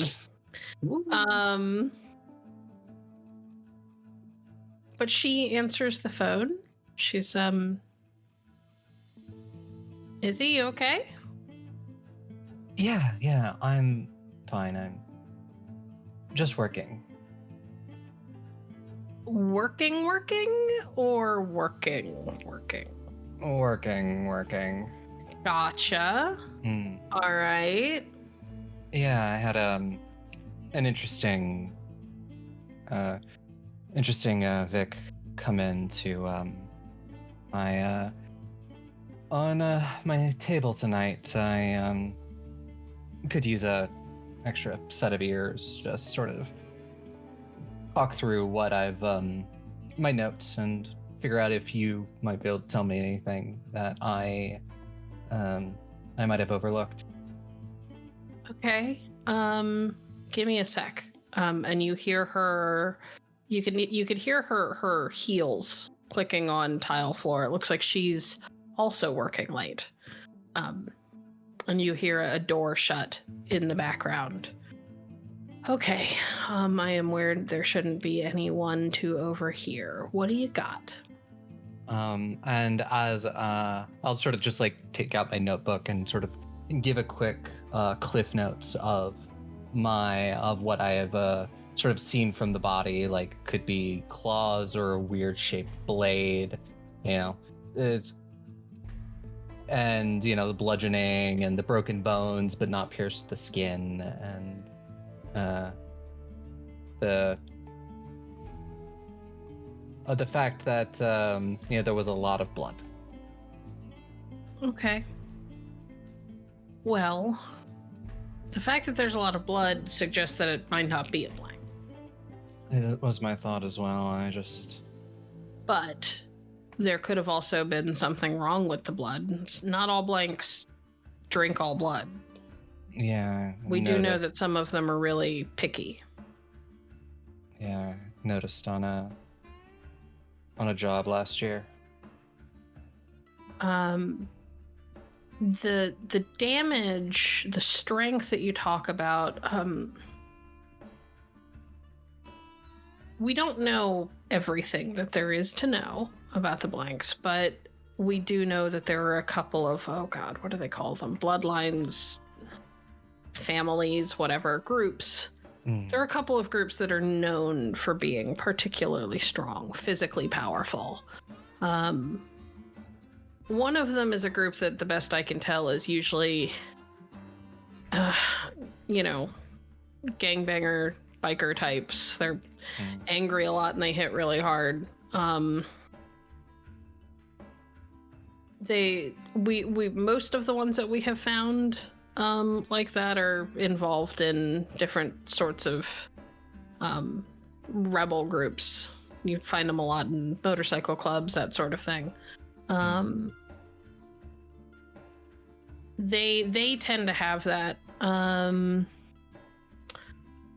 You can sometimes find the really shady ones. Do you remember when I told you about that, like, underground network that got taken down? I remember the private network that got taken down a few years ago. Yeah, I remember something about that. I don't know all of the details, but I know that it was put together by these blanks that are so hideous that most of them live in like sewers and shit because they can't pass in normal society. Yeah, I encountered one of those before, and they're I think that is putting it lightly. But I'll tell you what I find more interesting. There are a couple of groups that can have claws like the ones that you've described. Like, that's one of the things that they're known for, is the ability to grow claws and see in the dark and shit. They're some of the ones that our guys are the most nervous about, because some of them, but rumor has it, some of them can just straight up turn into fucking animals. That is interesting. Yeah. Could definitely be behind some of those wounds. Yeah, and we have seen recently we have seen that the different types of gifts can show up in groups that wouldn't normally have them. It's a little less common, but it's not unheard of that the guys who can turn into animals, some of them might be particularly physically strong. Makes me even more nervous, but you know. It's not, like I said, it's not super likely, but it's also not impossible. So it's something to keep in mind. You know, and if there was something about her blood that is or about your Vic's blood that is a turnoff, so to speak, they may not necessarily have wanted to eat them. Yeah, I didn't really know them very well, so I couldn't say.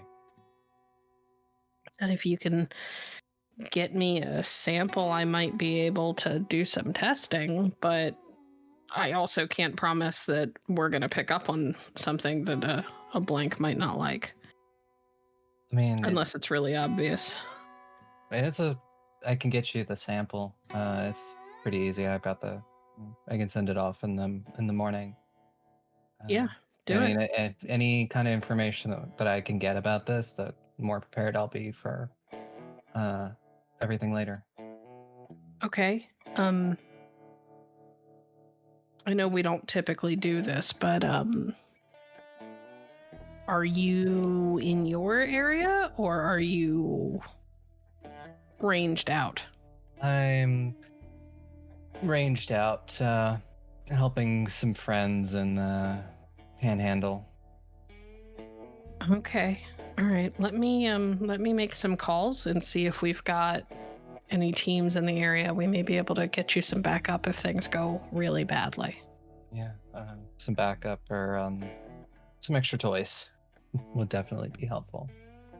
I'll see what I can do on the toys. They're not super keen to give freelancers access, but I'll see what I can come up with. Yeah. If I come across anything from blanks, that's not gonna fall apart when they're dead. I'll send it your way. Yeah, absolutely. Honestly, any research you can get me at all would be great. You know how it is. Politics, they like to play over who owns what piece of information lately, so. Yeah. And reason I stay freelance. Yeah, it definitely has its perks, but so does being on my side of things. That's true. Listen, stay safe. Call me if you need anything. Yeah. You too. Everything's doing good where you are. Yeah, for the most part. And we're still trying to figure out what the hell happened with that explosion. We know there was something weird, but we're having a hard time putting it all together. If I learn anything, I'll send it your way. Thanks. I will, I'll talk to you later, all right? Yeah, I'll update you whenever I can. Yeah, get that sample in the mail. And as soon as I have it, I'll let you know what I find. Yeah. I'll see you. I'll talk to you later. Okay. Bye, hon. And she hangs up. And then because we're still parked at the... Oh yeah, you're thing, still there. You're not going anywhere. Yeah, then I will leave Piper to do whatever Piper's doing, head into the restaurant to collect the samples I need. Did Piper hear that whole conversation? I mean, did you do it inside or did you do it out in the RV? I probably, if he probably would have not necessarily hidden it, but tried to go into a different area. Probably if you were in the RV, I probably went into the restaurant to put in the call. Yeah. Okay, so Piper did not overhear everything. Cool. All right. Piper, what are you up to? I think she's gonna send a quick message to one of her touchstones. Okay. Who are we um, reaching out to? Melanie, her partner. All right. Essentially just letting her know, hey, had to move again, long distance this time, but I'm doing okay. Uh-oh. Oh. Man, Discord is having a time tonight. Really, it's an HHS stream now. Truly. Listen, I don't think that this is HHS. Usually HHS is that there's a problem on my end, but I'm not the one who's having problems. This is Discord. Discord has lots of problems today. Yeah, I don't know what just happened. All of a sudden, I disappeared and came back. Like, You're gonna have to restart your camera. I did. You're not showing up for me. Oh, that was weird. Yeah, because I was seeing him just fine. Am I still gone? Yep. Discord. Oh, now I can see you. Oh, okay. Yay! Yay. It's weird. Yeah, it just like Discord just closed on me and then opened it back up again. Yep. It probably updated. Sometimes it does that without permission. Or sometimes it does sometimes just crash on you. It's a pain in the ass. Okay, so you send off your message to Melanie, who comes back with the like period smiley of just the okay. I'm glad you're safe. I guess let me know when I'll get to see you again. I miss Hopefully you. it won't, yeah. She'll send back. Hopefully it won't be too long. Miss you too. Okay. And then about 10 minutes later, you get another message from her.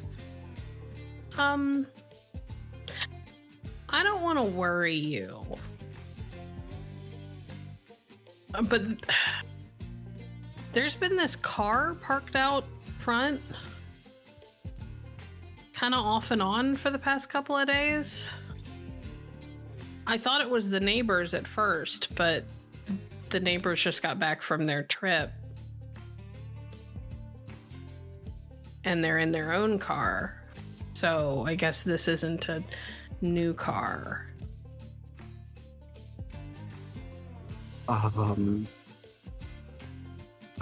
If you see them again, try and get me their license plate number. Otherwise, stay away from them.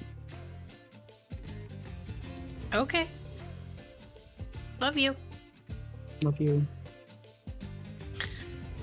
And that's that. Now, Rosanna and Arthur, you are going to the store. Please tell us how the romance subplot advances. Well, actually, Arthur was going to talk to Rosanna and say, hey, so I know that we called them in, but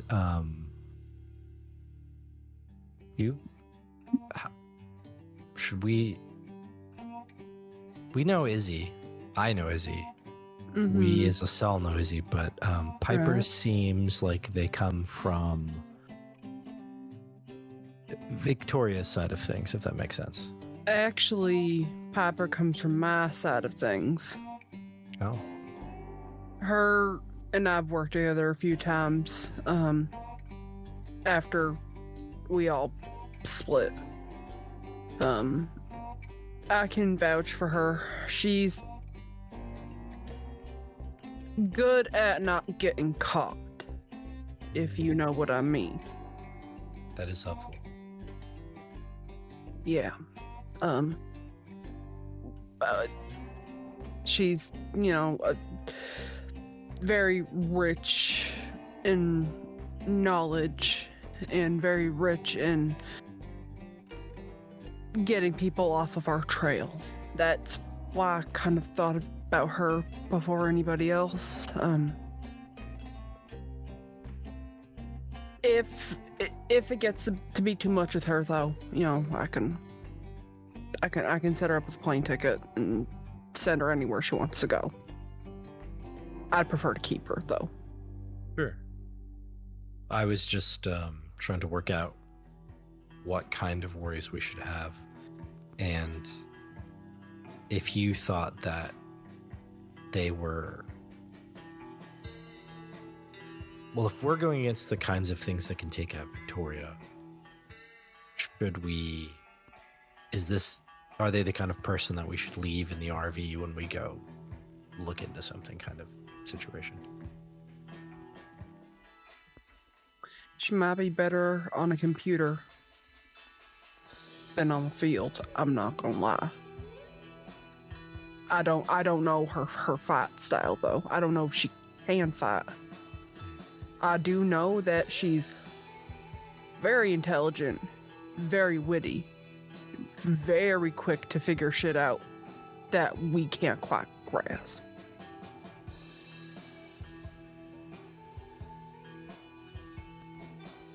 You doing all right?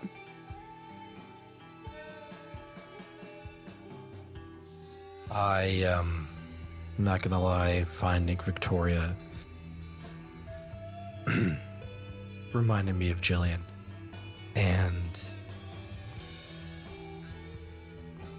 there's some part of me that it still hasn't quite got over the... Even though we saw Jillian again, there's still this constant reminder that death is around the corner that I can't quite shake. Guess that's why I'm wondering if Piper can handle themselves or if we need to be worried. Because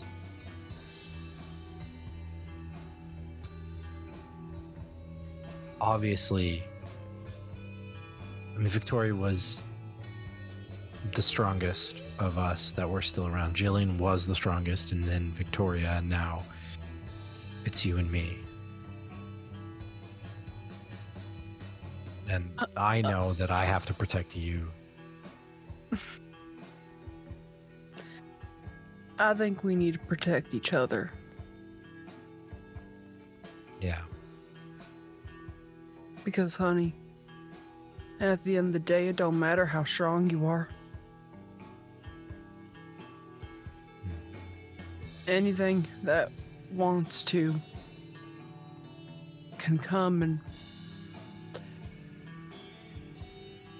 take what they want. And that can be our lives. We made a mistake. We separated for maybe just slightly too long.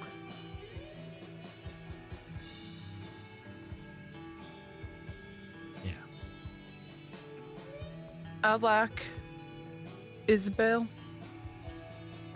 I like Piper.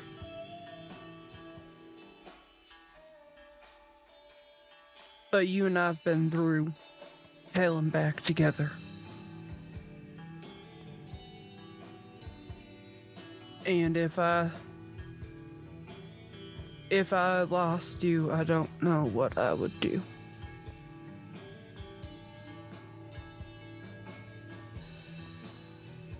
Same. That's why I have to protect you. That's why I gotta protect you. I'm pretty sure that if I were to find you like I found Victoria, I would just start tearing the world apart. And the first scary supernatural thing that I came across that I wasn't prepared for would take me down.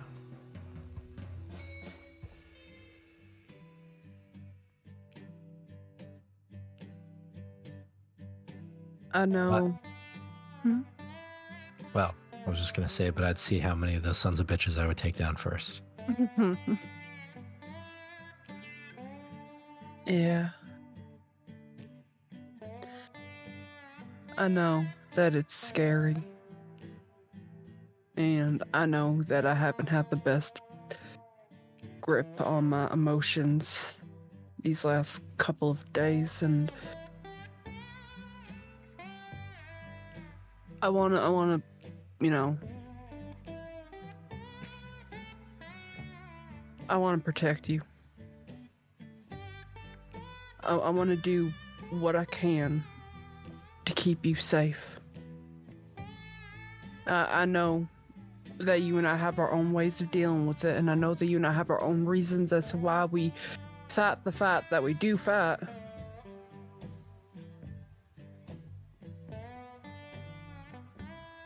If I saw you in that state, this whole fucking city would burn to the ground.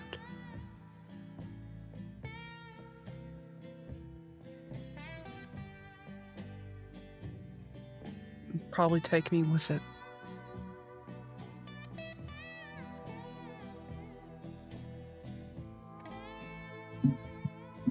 You're important to me, Arthur.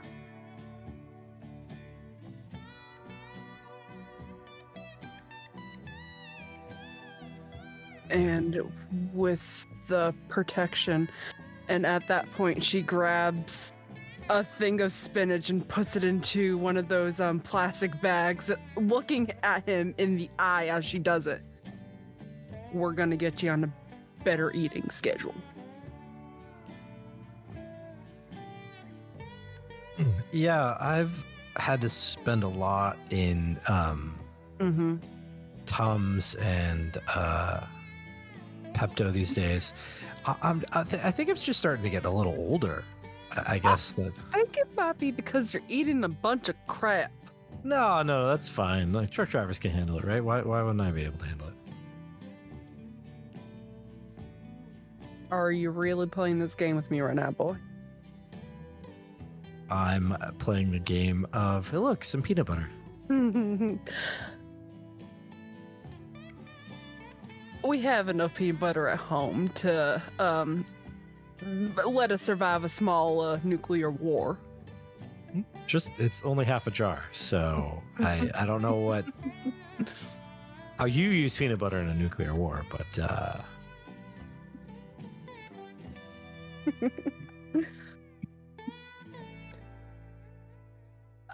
we should get the rest of the stuff on Piper's list. I'm really hoping that her cooking is as fulfilling as Victoria's. It wasn't necessarily great cooking, but it helped when it needed to help.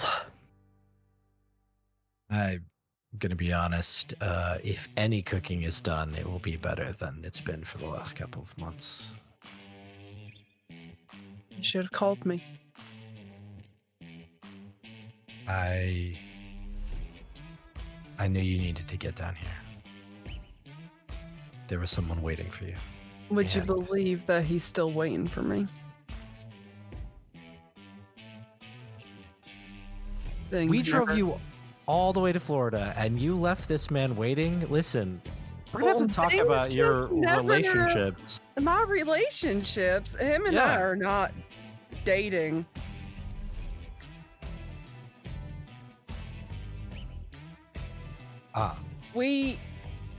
I guess I didn't understand that. Yeah, him and I, like, we're pen pals. I care deeply for the boy, but we're not romantic, as far as I am aware, at least. I've never been romantic with anybody before. Never quite had the time.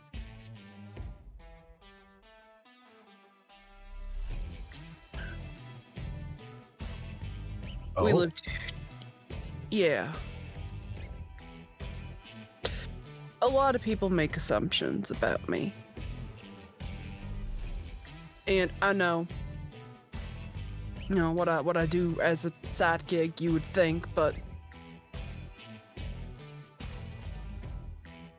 no, that was the one secret. That was the one secret Victoria took to her grave, though. I'll give her that. So all of that is a facade then. And you're still looking for the one.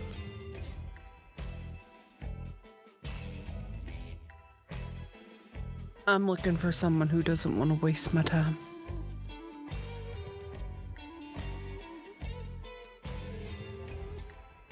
Yeah. Yeah. Our life is far too short for that, isn't it? Maybe. Also haven't met somebody who's had the guts to make the first move, so I don't know. I guess I intimidate people. Yeah. I could see that. You are, well, you know, everyone sees you when you walk into places and approach anyone. They see you. They can't not see you.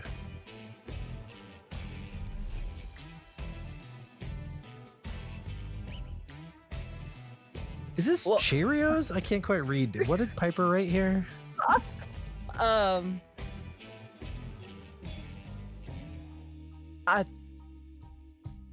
That doesn't say Cheerios. Oh. I think that says hamburger. I think you need to learn how to read, Arthur, and not be so distracted. Maybe my eyes are going bad, or I Is am it getting the older. old age? Yeah. A lot older than you, and so so hamburger then. Yeah. Okay. With the most gloriously awkward shopping trip ever, which did, in fact, further the romance subplot, even though people were like, actually, that's not what this is about. With that firmly out of the way, Piper, how would you describe your cooking style? Are you like get the good food and do the good things, or are you closer to what Victoria did, which was take all the crap food and somehow make it taste like a feast? No, she's very much more of the get the good stuff and make it better. Clean eating. Good. Yes. Arthur, you and Rosanna did grocery shopping for the group in the past. When Victoria would give you a list. Mm-hmm. You've never actually had to buy some of the things on this list. There are green things that you're not entirely sure you even know the name of, because you know you didn't grow it at the compound. Probably not native to Florida or California. What is Boursin cheese? I don't understand. What the hell is a bok choy? I'm gonna bok this choice. Oh, don't do that. That's when what I'm they're calling drinking. that these days. Oh boy. All right.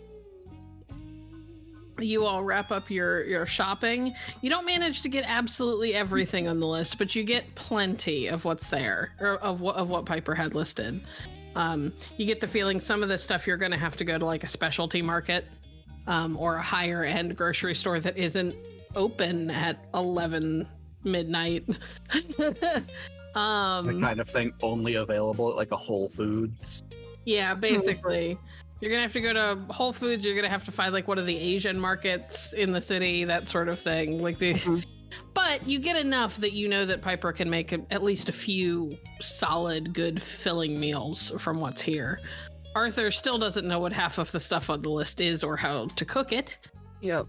Do you boil or mash this? I'm not entirely sure. Well, those are two very different things in cooking. Here, and she's gonna hand him the bag of hamburger. Why don't you go give Pepper her Cheerios? Piper, you hear this. You did not put Cheerios on the list. I swear to God, if one of you comes in here with a box of Cheerios, I'm throwing it away.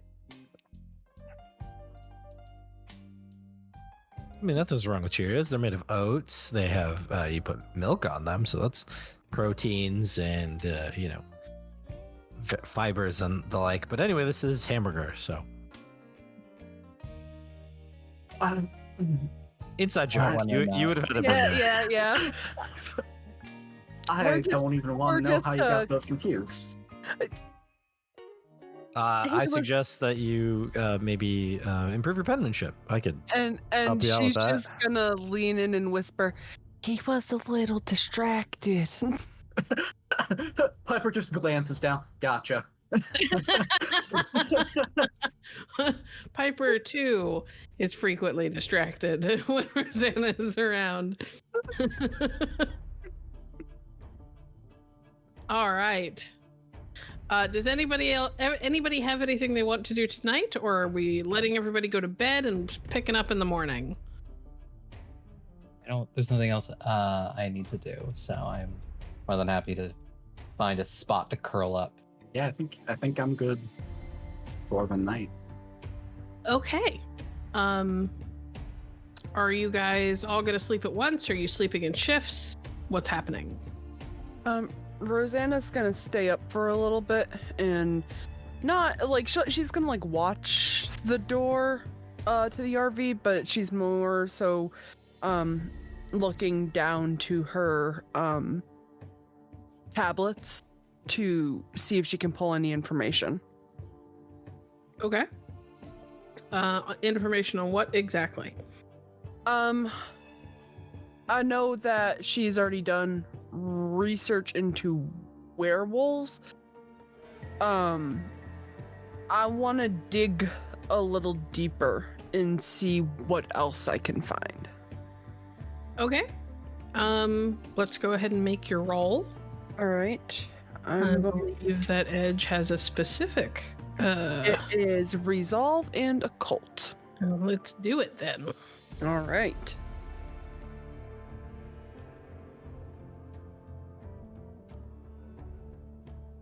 And I will be adding our desperation die because it's research. Okay.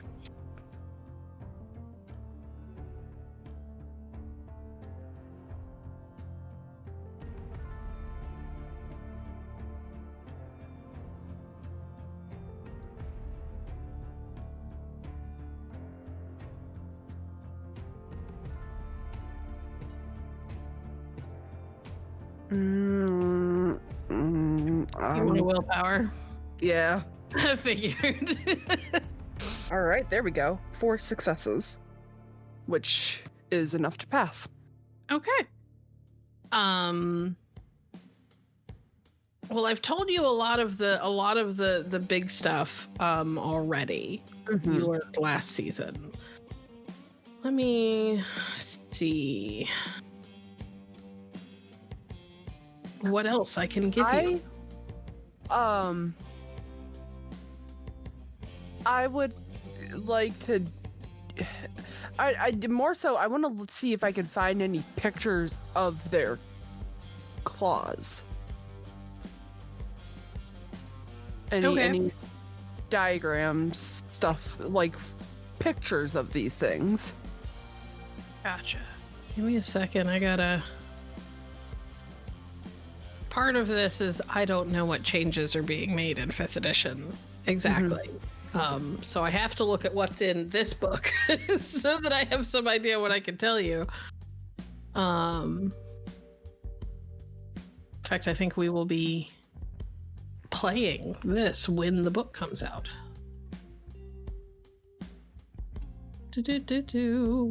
Almost like that was planned. It's almost like Mm-hmm.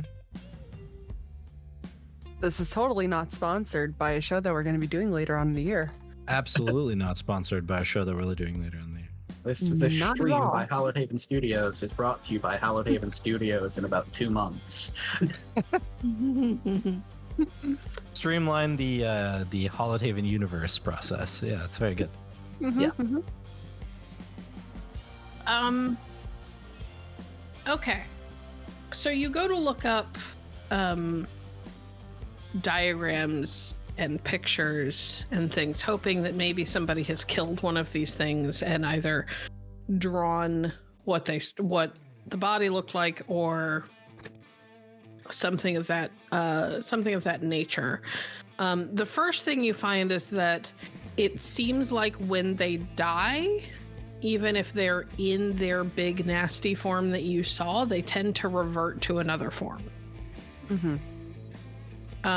So the body is basically never what you saw, which would have those big nasty claws.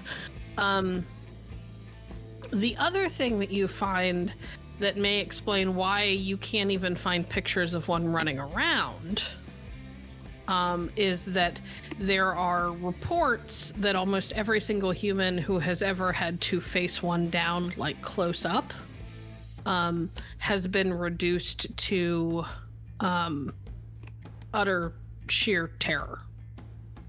They can't function well enough to do it. And the few that can function are mostly just trying to stay alive. Because they're usually being attacked. Usually. Not always, but usually. The couple of descriptions that you can find is that they tend to have hands that are kind of human-like. But kind of like knobby, you know what I mean? Like they've got really long fingers and the joints on the fingers are a little bit bulbous, and and the claws come out where they would normally have nails. And they tend to like almost hook and curve like a dog or a wolf's claws would, but they're so much bigger and so much longer that they extend out much further from the tip of the finger. Whereas like a dog's claws kind of, curve almost immediately straight down. Does that make sense? Was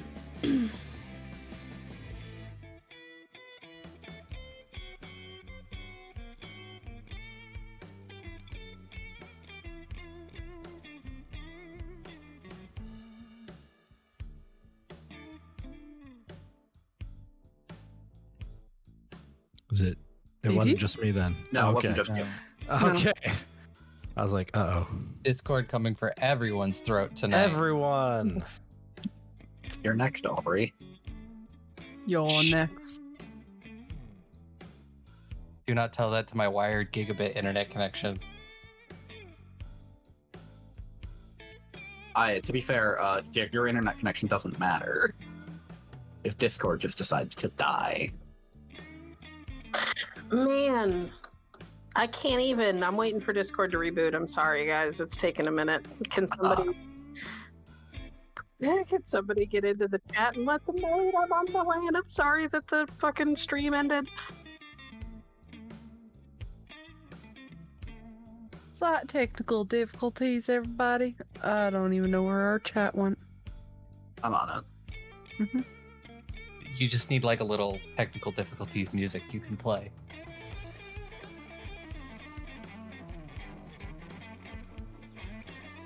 But they were so nice and provided us with a guy Yeah. rubbing his temples.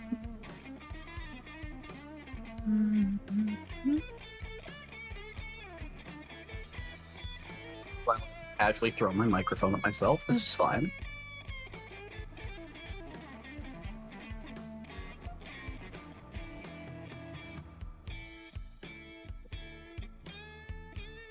Join us, Scott.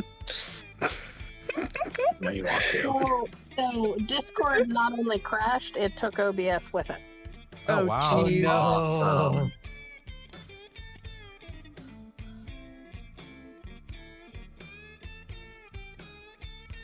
So I have to reboot because everything is acting weird now. So no bitches. No bitches. No bitches. So no head. Oh no, the whole thing has ended. Yeah. Yep. It just dropped. Yeah, just tell them I'm on my way. I'm literally watching Windows start back up right now. Oh, I can't tell them anything. The stream dropped. So the I mean, the broadcast has ended. chat still works. Oh, is it? Yeah. I mean, it Twitch was chat working is- right up until it dropped. Nah, Twitch chat is active all the time. Twitch chat gonna pop off like Oh, this I guess so. fucking Yeah, look at that. So Aubrey, I hope you're enjoying streams with us. Yeah, I'm having fun. Welcome. They aren't Welcome usually to this- HHS.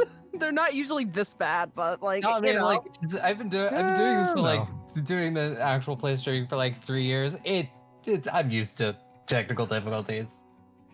It's just not normally this bad. I don't know what the hell's going on today. I think Discord's doing a mass update right They now. must be. Yep. They must be. Yeah, they're 'Cause No explanation otherwise. I'm pretty sure they're doing shit for their quote unquote birthday that they've been rolling out over the past few weeks. Mhm. And I they think keep another breaking everything, and they need to fucking stop. Oh yeah, no. Every update Discord pushes out breaks things. Yep. Infinitely. But yeah, I think another big thing comes out tomorrow, so they're probably doing the update for tonight. However, in the time that we were dealing with this, I figured out what I'm going to do with Arthur for the season. So, hey, basically how I'm going to spend my love XP. it. It's so cute. He's just a little guy. It's just a little guy. Yeah, it's fuzzy too. Fuzzy Mothman. And then I have, Mothman. Hell yeah. I also and I have a little guy. like hairs. Aww.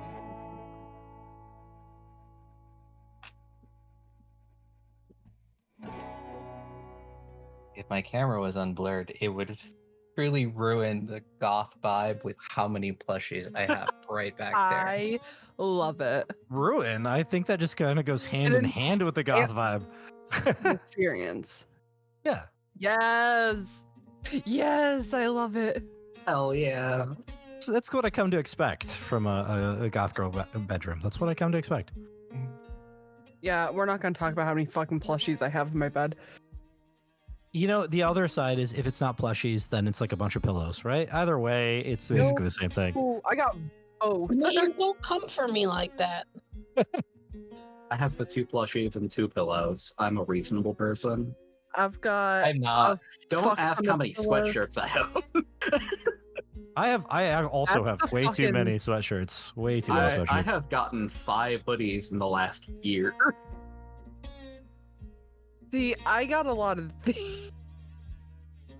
I've been keeping up with my crystal collection. Although somebody last time I brought this one onto a camera was like, "Wow, that's a really weird looking dildo you got there." And I'm like, I'll be Hey, totally, listen. It was I'll a be joy totally this time. honest. I didn't say it, but that is definitely what I first thought. Like, I first thought, I was like, what? And then I was like, why do you have a giant joint? And then I realized, oh no, it's a big rock. giant dildo, no, giant joint, no, rock. It's not a boulder. It's a rock. I used to ride these babies for mine.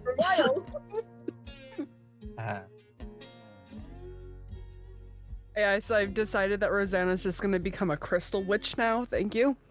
I mean, that's a neat direction to go. Crystal Look, Witch if you can't change their energies, you can beat them with them. Oh, like I said, I'm gonna beat the chakra alignment into you. Maybe that's what Arthur needs. Catch me. Okay. Now, when you start the stream again, does it come back or does it go to a different stream? It'll probably start a new stream. Dang. There is no continuity here.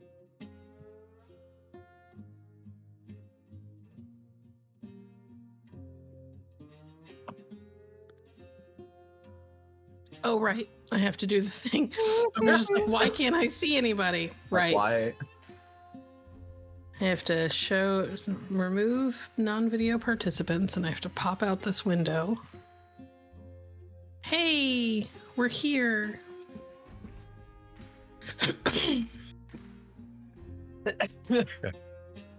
Okay. Are we up? Are we back? Looks like it. Sorry about that, everybody. Discord crashed and it took OBS with it, and then there was just a domino effect. So, But We're back. okay. I'm gonna reopen everything that I had open. So I apologize if this takes me a minute.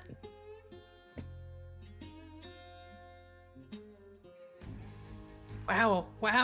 The chat room didn't drop to nothing. Y'all are so Oh, sweet for hey, waiting all on right. us. Thanks, everyone. Okay. So I believe that the last thing that I told Rosanna is that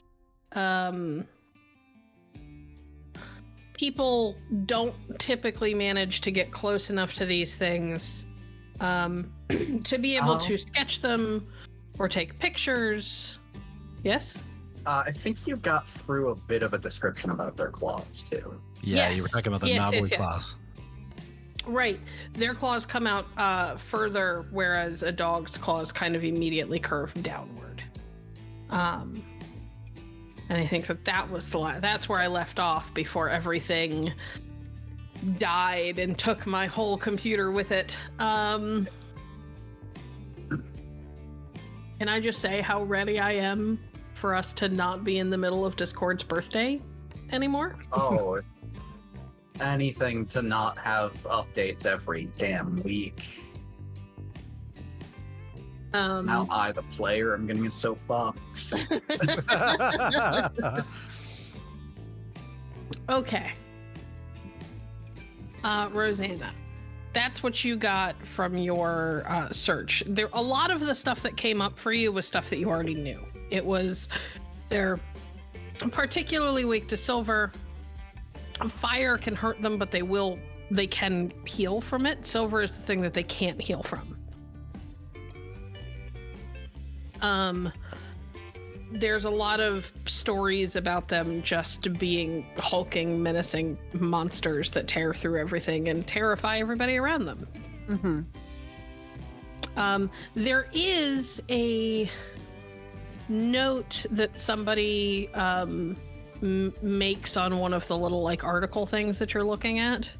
They're not really articles. They're kind of like an underground Wikipedia kind of style thing that gets passed around and hosted by a ton of conspiracy theory touters. In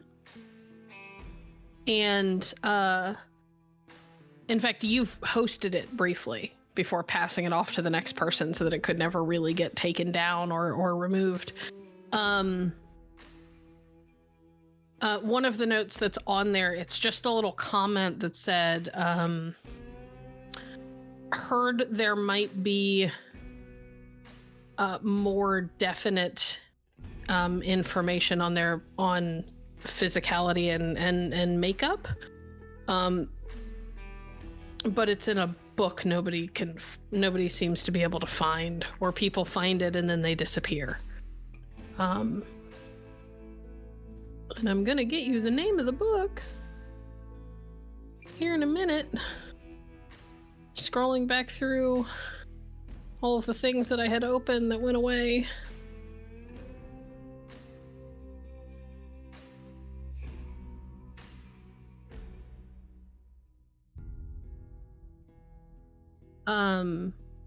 The book is called The Darksome Anatomies, but it's spelled really weird. It's Darksome, and anatomies is spelled Anatomyes.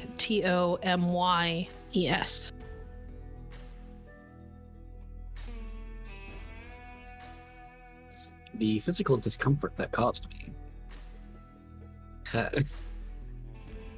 The note is supposedly this book has information on every kind of supernatural you can think of, but when people find it, they tend to go missing.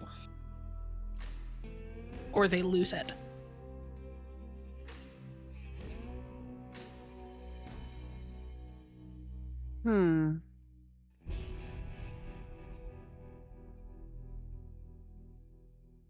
She's just gonna keep a bookmark on that name. Okay. Then after a while of just kind of poking around and hitting up some of her chat rooms, she's been sitting at the kitchen table, doing this. She's probably gonna pass out at the kitchen table. Are you at the table in the RV? RV, yeah. Okay, cool. So Arthur's sleeping space. Yep. The kitchen table is Arthur's sleeping space. You ever seen an RV? The couch and the kitchen table are the same space. It takes up like this much space. Just saying. Okay. So Then I anyway, guess Arthur and Rosanna are sleeping together. Now that that's covered. Had to happen eventually.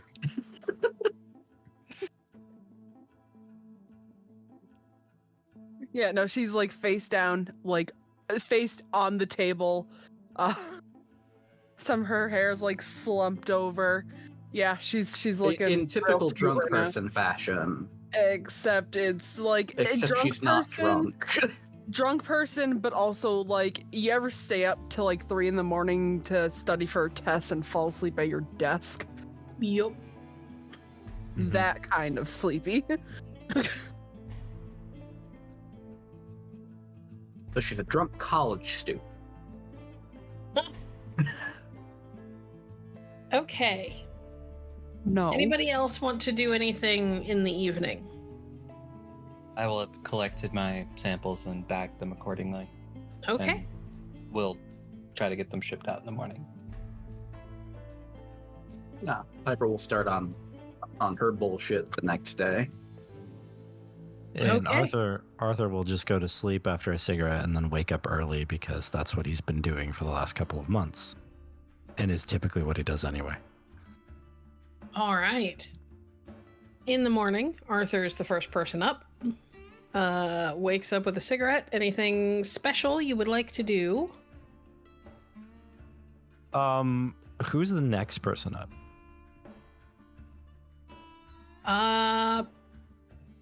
Who is the next person up? That would typically probably be Rosanna because, you know. Isobel gonna works nights a lot, and Yeah. Piper is almost all nights. So, Yeah, I think it's probably closer to like 11 or noon when Isabel actually gets up. Unless somebody wakes her up before then, because that's when it's like her body's like, okay, you would have a shift in 2 hours. It's time to Yeah. get up. Piper's either up at noon or she got 4 hours of sleep. Gotcha.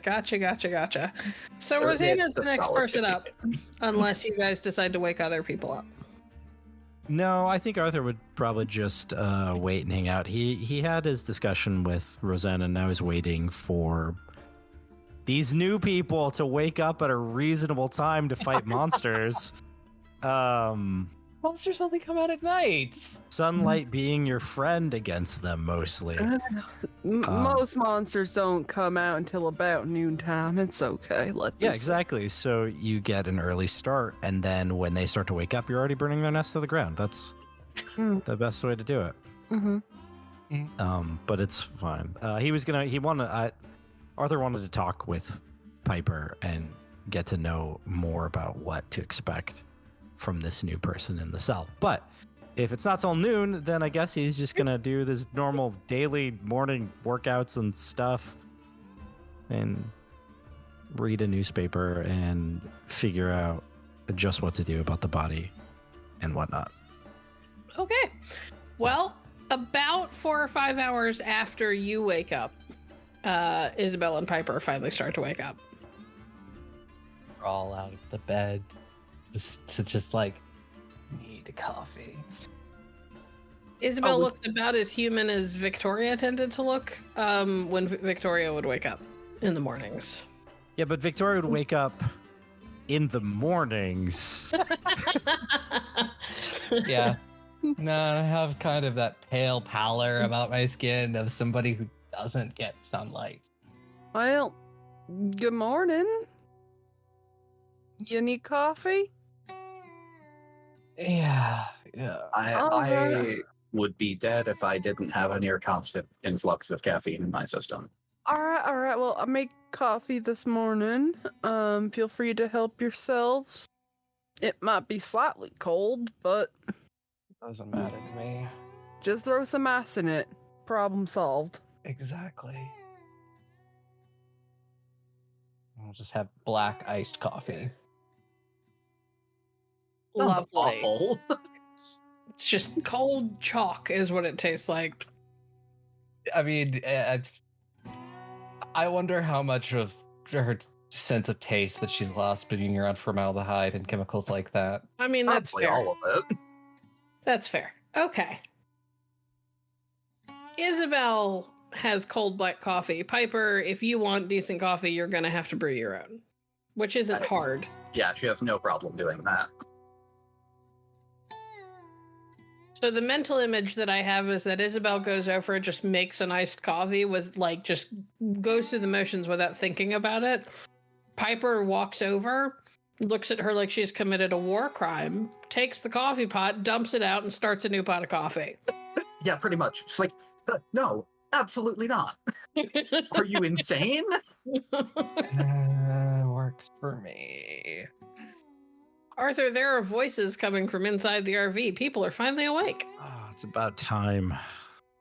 But I have to teach these youngins, these two new people, the get up at the crack of dawn, kill the monsters before lunch concept. When have we ever done that? Yeah, no, I guess that's true. But that's because, but like Victoria was up before I was every morning, Yeah, and that was impressive. I was usually up before Victoria was. Who do you think woke Victoria up half the time? And she would make me breakfast. It was a good teamwork. That's fine. They're new. We'll have to work on the teamwork. Before anything else, Yeah. should we tell them about this? Well, I was kind of thinking about feeling them out before we start talking about that, or about opening the veil, or about the fact that I can apparently reach in and pull ghosts out of people. Yeah, you can pull ghosts out of people and I can shoot them into... Wherever it is that they go when you do that thing where you transform into something else. I mean, you make a bow out of your skin, right? It comes out of your skin. doesn't really actually come out It of passes my through her skin. Yeah, it like, you know, it does this thing where like these like kind of like spread out and then they go like down the arm and like kind of through the fingers, and yeah, that's not out of the skin. It's just kind of like I sound absolutely fucking crazy right now, don't I? Just for clarification, they don't come through your fingers, they come out of your palm. That's what I'm saying. So I wanted to feel them out before we, Right. and it might just be that we don't really say anything until what? we need Right. to. Wraiths and werewolves and vampires are coming after us, and I have to play. No, you're right. We should tell them, but I guess maybe feel out How because they? Yeah. I am reminded of something before this continues and you guys start another RP scene, which I'm very excited for. Rosanna, you have a roll you need to make I do have a roll I need to make. because you did sleeps. I did do a big sleep. Roll that nightmare roll. Nightmare. Okay. I just thought that you had an 8 die pool for your nightmares. I was like, shit. Yeah. Hello? Yep. 5. You are fine. No nightmare. No, she apparently does have an 8. She does have an 8 pool. Yeah. Holy shit. Okay. Well, no, you're fine. No nightmares. Okay. Mm-hmm. Yeah, so, I mean, you're right. We should probably tell them before we get confronted by something that's going to kill us, and we need to bow this thing. Right. Well. But like, my concern is that if they know that we can do these things, do they think that we're too far over the edge? You know? Because we're not quite sure why you can do these things. Are we? Well, Arthur, I mean, they're going to find out one way or another. Yeah, that's why we just feel out. Make sure they don't stake you the next possible opportunity. Well, considering I can, and she looks up at the sky, do this, don't think staking me's gonna do what they want it to do. You can also see ghosts and talk with them and stuff. So there's something going on. And I'm just making sure that they don't try, because that just means I'm going to have to see how far I can reach. And I don't want to do that if I don't have to. I know. We'll just take it by ear. And if they decide that it is my time to die, we'll cross that bridge. Fair. All right. You want to go talk with... I think it's Maybe- time that Yeah. No, you go. I think maybe it's time I talked with Piper to get to know them. Her. Her. Oh, I'm just trying to use the I'm proud of you. pronoun I'm actions. proud that of you. That's awesome. But You- it's her. Oh, okay. Good to know. I've worked with her for a while, so we got the whole who we are, what we want to be called by, what our preferred pronoun things are. I mean, we got that all that way like a month or two ago. So, but yeah, no, and maybe it's time that I go have a nice talk with Isobel. All right. Sounds good. Okay. Arthur. Yo. Piper is in the RV. And looks to just be taking her first sip of a fresh cup of coffee.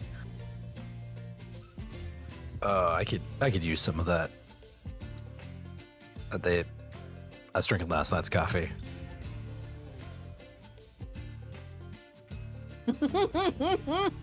Pot's right there. Thanks. So I don't know much about you, Piper. I tend to keep things that way, but if we're going to be working together, I suppose I can let a few things out. What do you want to know? How long have you been at this, and 4 years. what have you seen? Vampires mostly. It's a lot of what I've been focused on, but What, you don't have to tell me the details, but just briefly, what woke you up to all of this?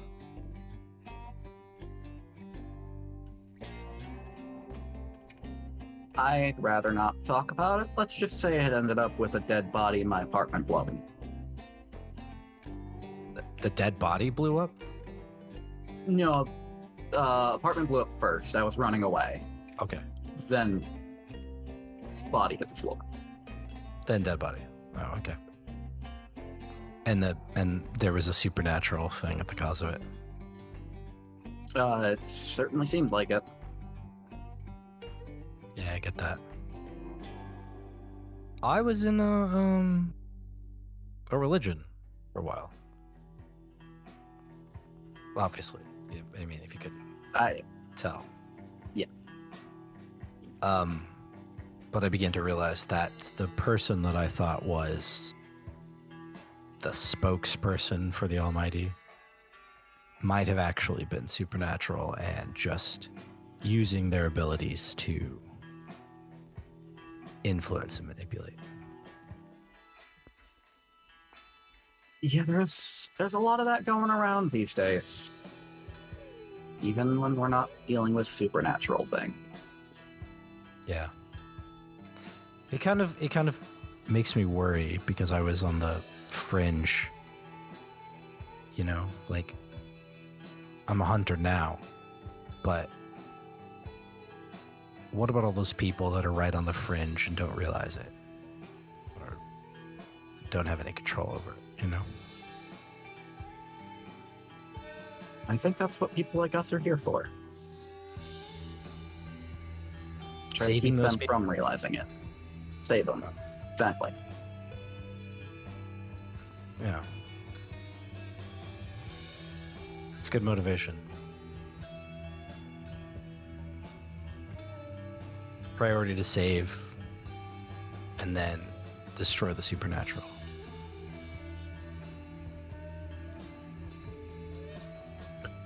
Yeah, something like that.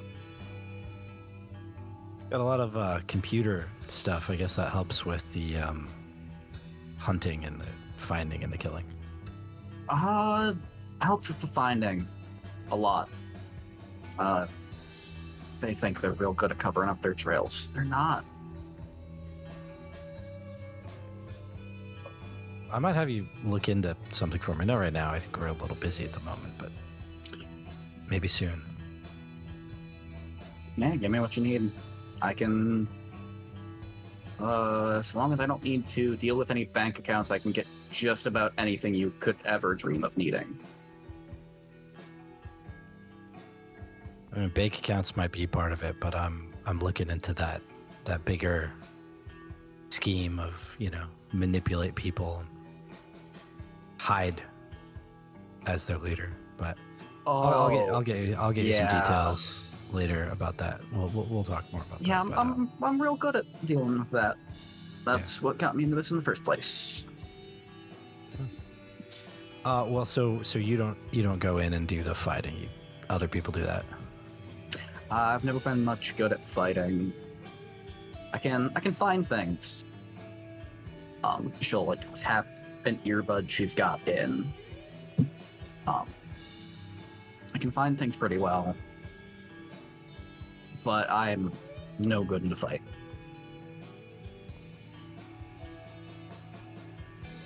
Yeah, I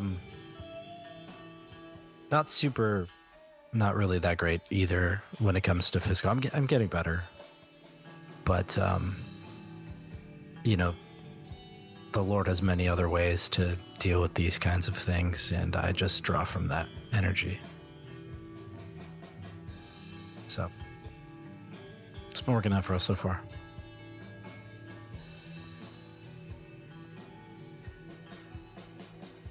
Yeah, as long as it gets rid of the things that are trying to take over or kill us.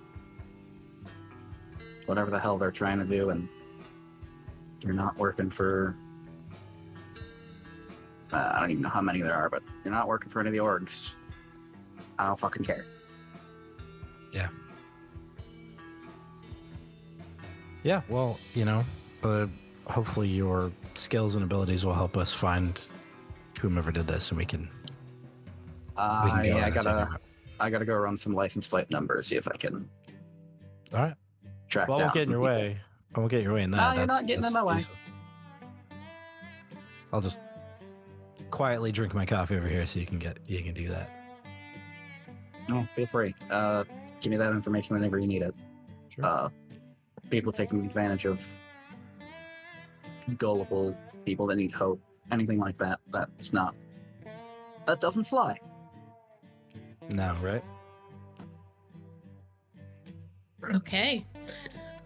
While that was happening, I'm gonna assume Isobel is back inside the restaurant, maybe getting ready to go over the body one more time, but hasn't quite gotten there yet when because she's still going through the motions of attempting to be a person. She goes through those motions most days. When Rosanna walks in. How's crap coffee treating you? Well, it's better than the stuff they serve in the morgue.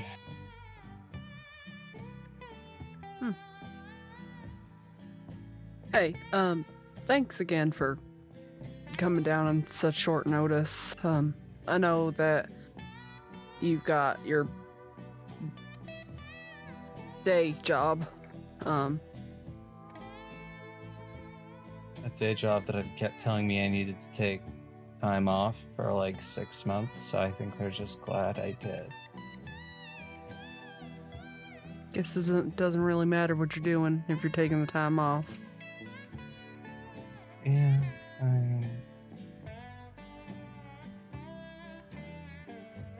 taking the time off, not that I'm taking an actual vacation, but makes them happy. Some time away. I needed time away from California anyways. Yeah, me too. I hadn't even been living in Cali all that long, and it's too valley girl for my taste. I mean, that's fair. There were a lot of those there. A lot of those there, yeah. I think it was just easier if I had put some distance between me and a very specific person. I think we both needed it. I feel you there.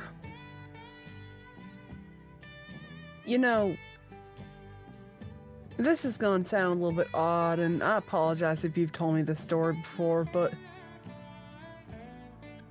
what got you into this line of work? Well, like I told you, I don't really worked with you too much. But, I mean, kind of all started after I got the job at the ME's office. I kept noticing bodies coming in with strange injuries Mm-hmm. or completely drained of blood.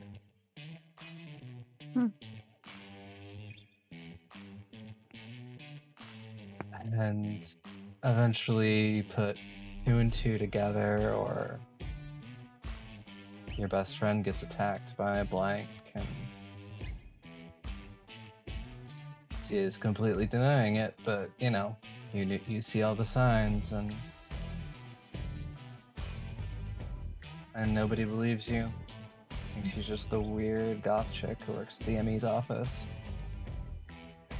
It's because they haven't had the chance to lift the veil from their eyes and see the true horrors that walk amongst us. Yeah, I got real lucky. I knew somebody who was a doctor, and I didn't realize it at the time, but they work for some group that is powerful and likes to take down creatures like that. And she listened when I kept reporting the things like, hi, yes, this body is missing quite a bit of blood, and I have not done an autopsy yet. There's very few wounds. This is a problem. And then, they would get tossed away. And then somebody knows.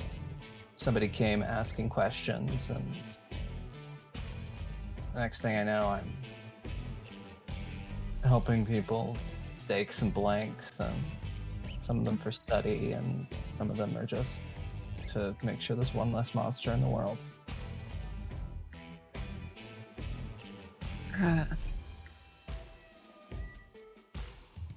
So you mainly do vampires then?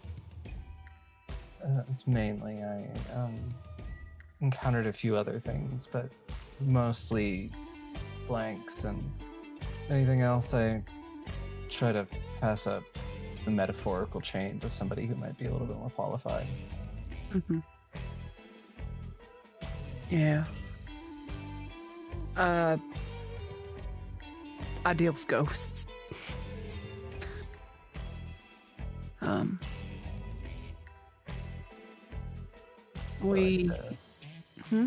So like the medium psychic Ouija boards, things like that. Not really Ouija boards. They don't actually work. Who knew? The thing created by a popular toy company doesn't work. And it doesn't actually summon ghosts. Call me shocked. I know. But I dabble here and there in a little bit of witchcraft every now and again. We've dealt hand in hand with ghosts in the past, and it's always been something that's interested me. You work at a morgue. I'm sure you are curious about the afterlife. Yeah, what happens after we die? I'm a little curious about that, yeah.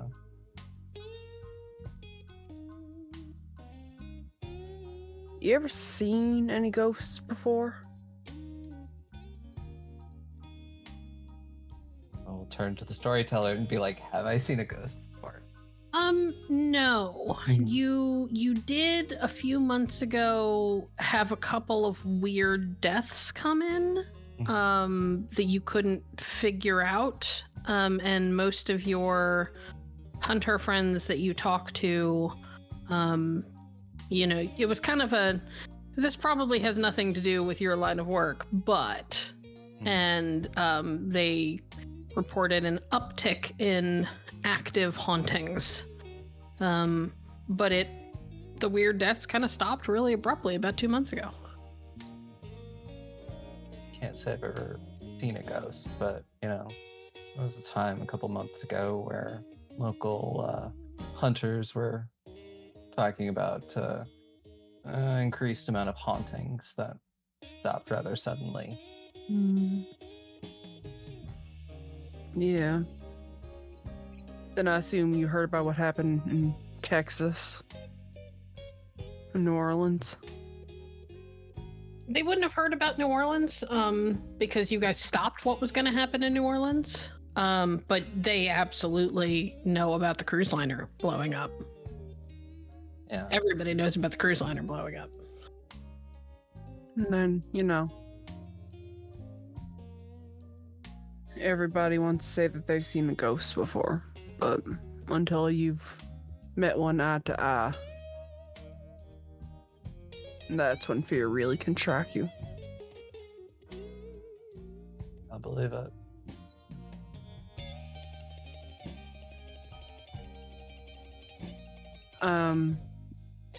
Sorry that people don't quite understand what it is that we do.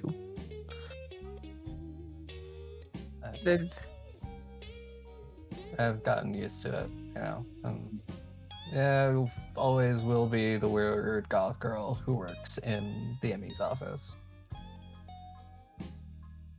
Some people are into that. Hey, listen, it's badass. Thank you. You are around the most natural thing all day, every day. Not to mention the whole goth aesthetic thing. Think you would have really liked my sister.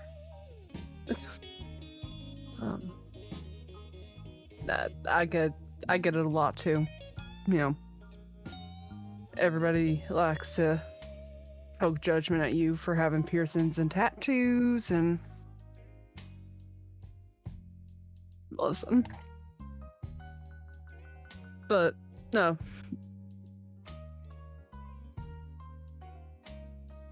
I just can't thank you enough for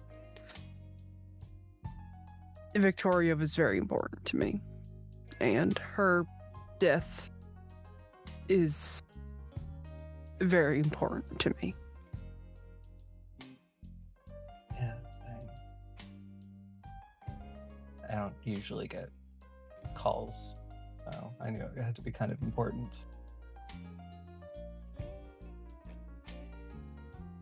If you ever need any help, I'll offer my hand.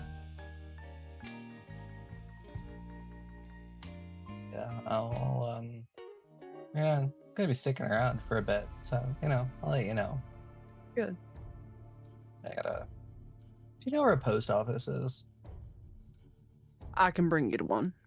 Cool. I have a friend who has actually high grade lab equipment who has agreed to take a look at some samples for me. Maybe it'll get us some more information. Say no more. We can head down. I have to finish doing some grocery shopping anyway for Piper. So, and I got distracted yesterday, so I wasn't able to finish. Yeah, it's fair. There were some very strange items on that list. That's why. Yeah, I mean, sure, durian is supposed to be healthy for you, but like, have you actually smelled that stuff? It smells like garbage. Yeah, I really hope she knows what she's doing with that stuff, because it's gonna stink up the RV. Yeah, well, if I have my way and Arthur agrees and I give him the puppy dog eyes, we won't be staying in this place much longer. I've got plans of getting us a little bit of an upgrade. So. Wouldn't mind actually a little bit more legroom, and those bunks would be nice. Kind of slept like a pretzel. I'm sorry. This was kind of we bought it in case we had to get away, and unfortunately we had to get away. Yeah, I guess it does its job. But let me get you to that post office. Thanks. Okay. Rosanna. Please roll me wits and occult. Okay.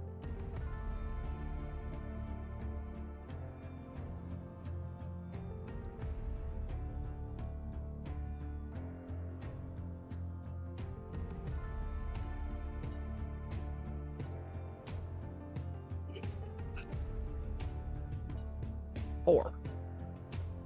As you two turn to walk out of the restaurant and out towards the car, Isobel gets close to you for just a moment. It's like literally just in passing. And you get a full body chill from your feet to the top of your head and right back down your spine again.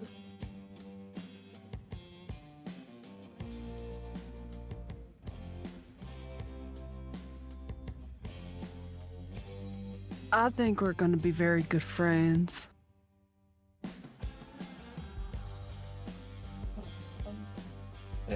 I guess if you say so. I never been too great at the friendship thing, but who knows? Well,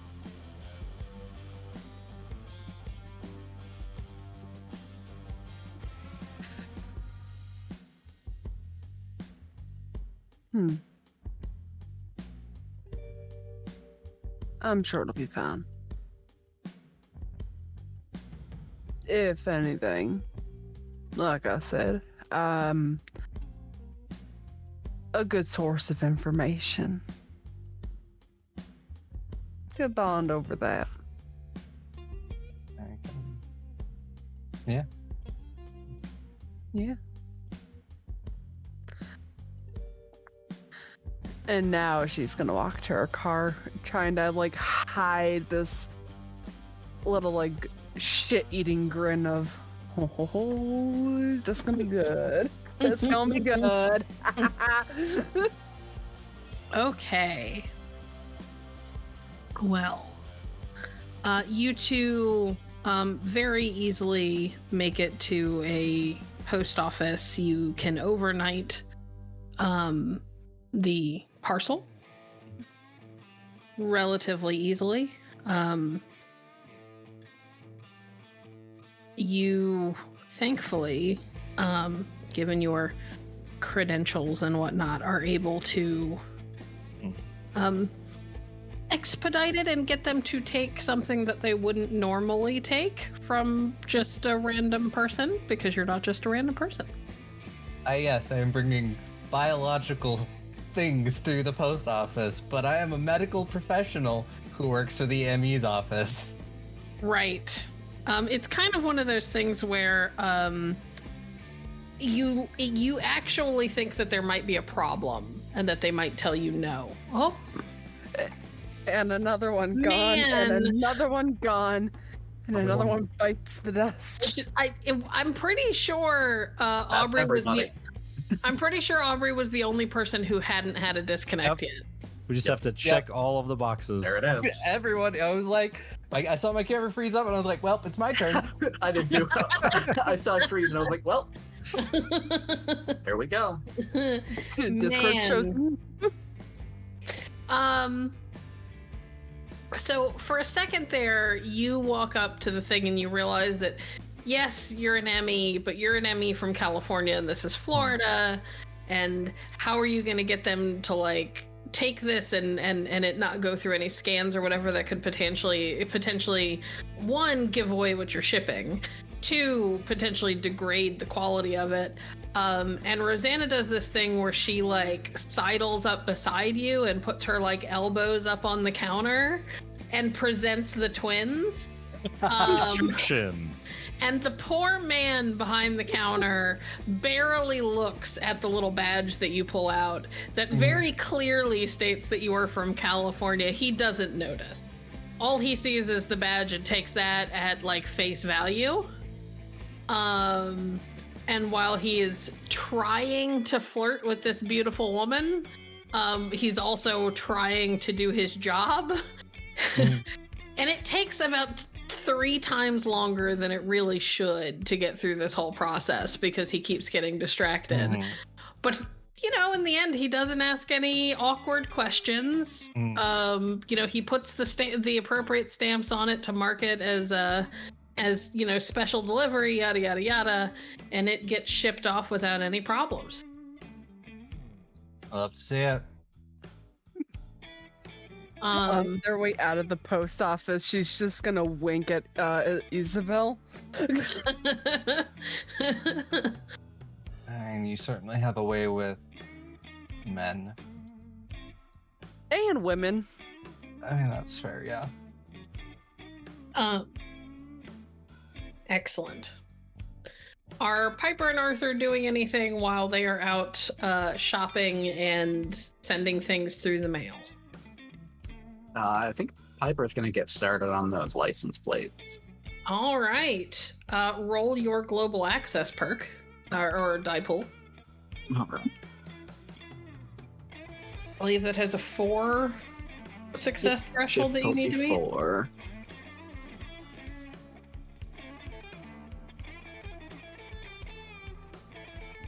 All right. You manage it. Barely, but you manage. Yeah.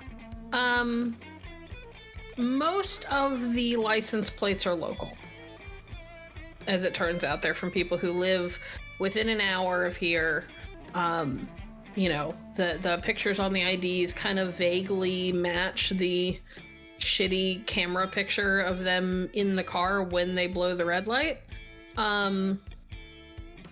There are 3 out of those 10 that are not local.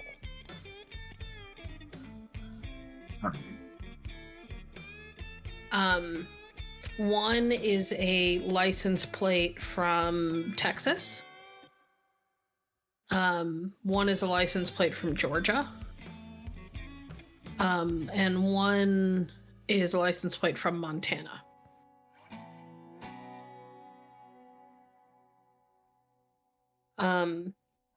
Do any of these belong to cars that are known to have been stolen? I was getting there. All right. None of them belong to cars that were marked stolen.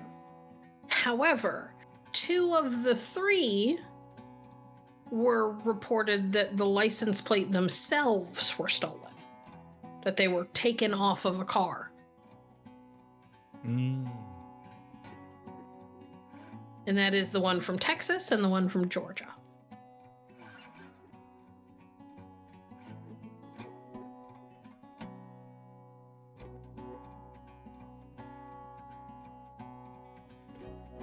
The one from Texas was stolen from a family vehicle of a family that was traveling through Tallahassee.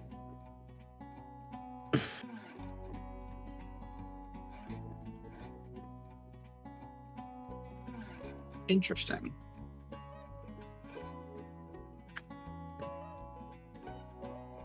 Yeah, she's gonna look up at Arthur.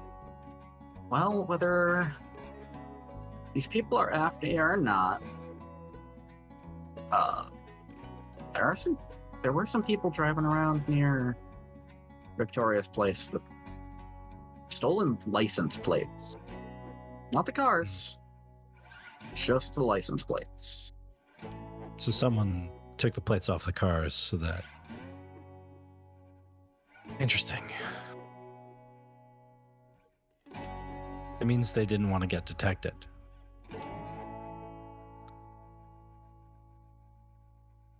Which...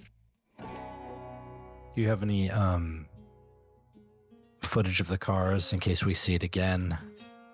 Or any images of the drivers? I don't know how any of this works. I've got some pictures of the cars. Street cameras aren't very good. So can't really see the drivers in them though. Did any of them get any tickets? I got a red light ticket once and a speeding ticket once. And what had a picture of my face that they sent me in the mail. Piper, there are effectively notices that people get sent in the mail. It is a picture from the person's driver's license. The problem is that the picture is the person who owned the plate. The images from the red light or from the red light camera aren't good, but you can tell they're not the same person. So these notices would have gotten sent back to the homes of the people who owned the plates back in Georgia and Texas. Not to the actual driver. Yeah. You do, however, have make and models. Well, maybe not specifics. But you do. You have pictures of the cars, so you can at least kind of identify them. That's a Ford logo or something on it, like that kind of thing. Yeah. Okay. Well, at least that's something to work with, so we can keep an eye out. Because if they're stealing plates, that means they're not abandoning the car. No. Which means they're not just stealing the cars, so the car might show up again. Yeah, essentially what they're doing, to my best guess, is they're moving from place to place, stealing plates from other states, and essentially just ditching the ones they already had. That way, odds are they won't get flagged, because obviously, after a time, people realize, hey, these things were stolen, and if I can find the information in an afternoon, then the people with the actual access to the information can probably do it a hell of a lot faster. If they try, which they usually don't. But yeah. All right, well, that's at least something to work with. We can go with that. It's not conclusive, right? I mean, if we find someone with an out-of-state plate or whatever, it doesn't mean anything, but... we're in Florida. What time of year is it? It is... One moment. Because I don't want to give you incorrect information.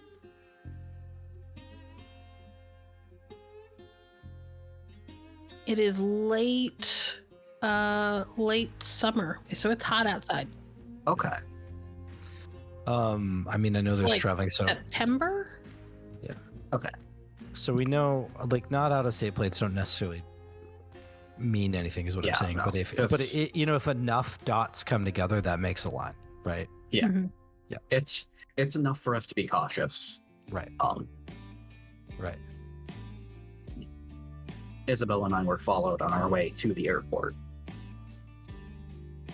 I'd have to assume they were after me, but it's anybody's guess on who it was. Yeah. And how much reach people have. Like I said, it depends on who it was. Yeah. If it was like vampire stuff like that, supernatural, and we probably got some time. Otherwise, just be careful who you talk to. I'm always careful about who I talk to. I have a phone that legitimately has 3 phone numbers on it. And one of them is Rosanna's, so... Yeah, I mean, I've got dozens of hard drives set with kill switches, so...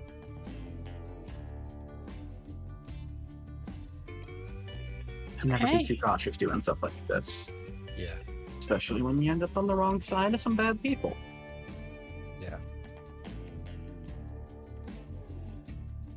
So, while Arthur becomes more familiar with just how shady Piper is...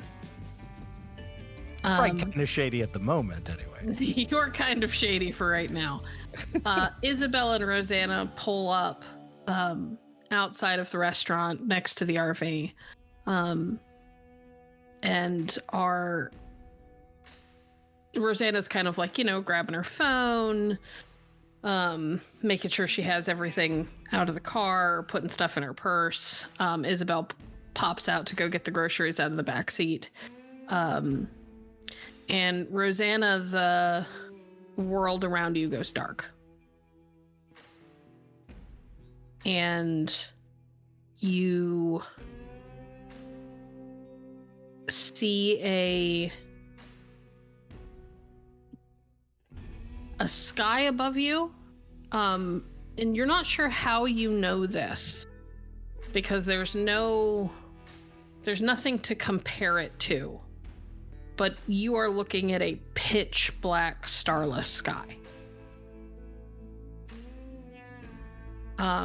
And then there is a ripple of deep blues and purples over it, like somebody has dropped a rock into an ocean. And then you see a single bright streak shoot from the ground up towards those ripples. And it hits them, and you see the ripples like an ocean, like water around it. And that light sticks there, and it doesn't move.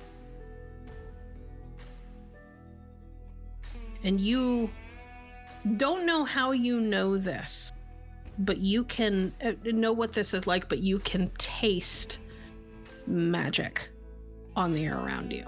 It is so thick that it is like breathing in that deep Florida summer humidity, but it's raw power, and it's wild and untamed.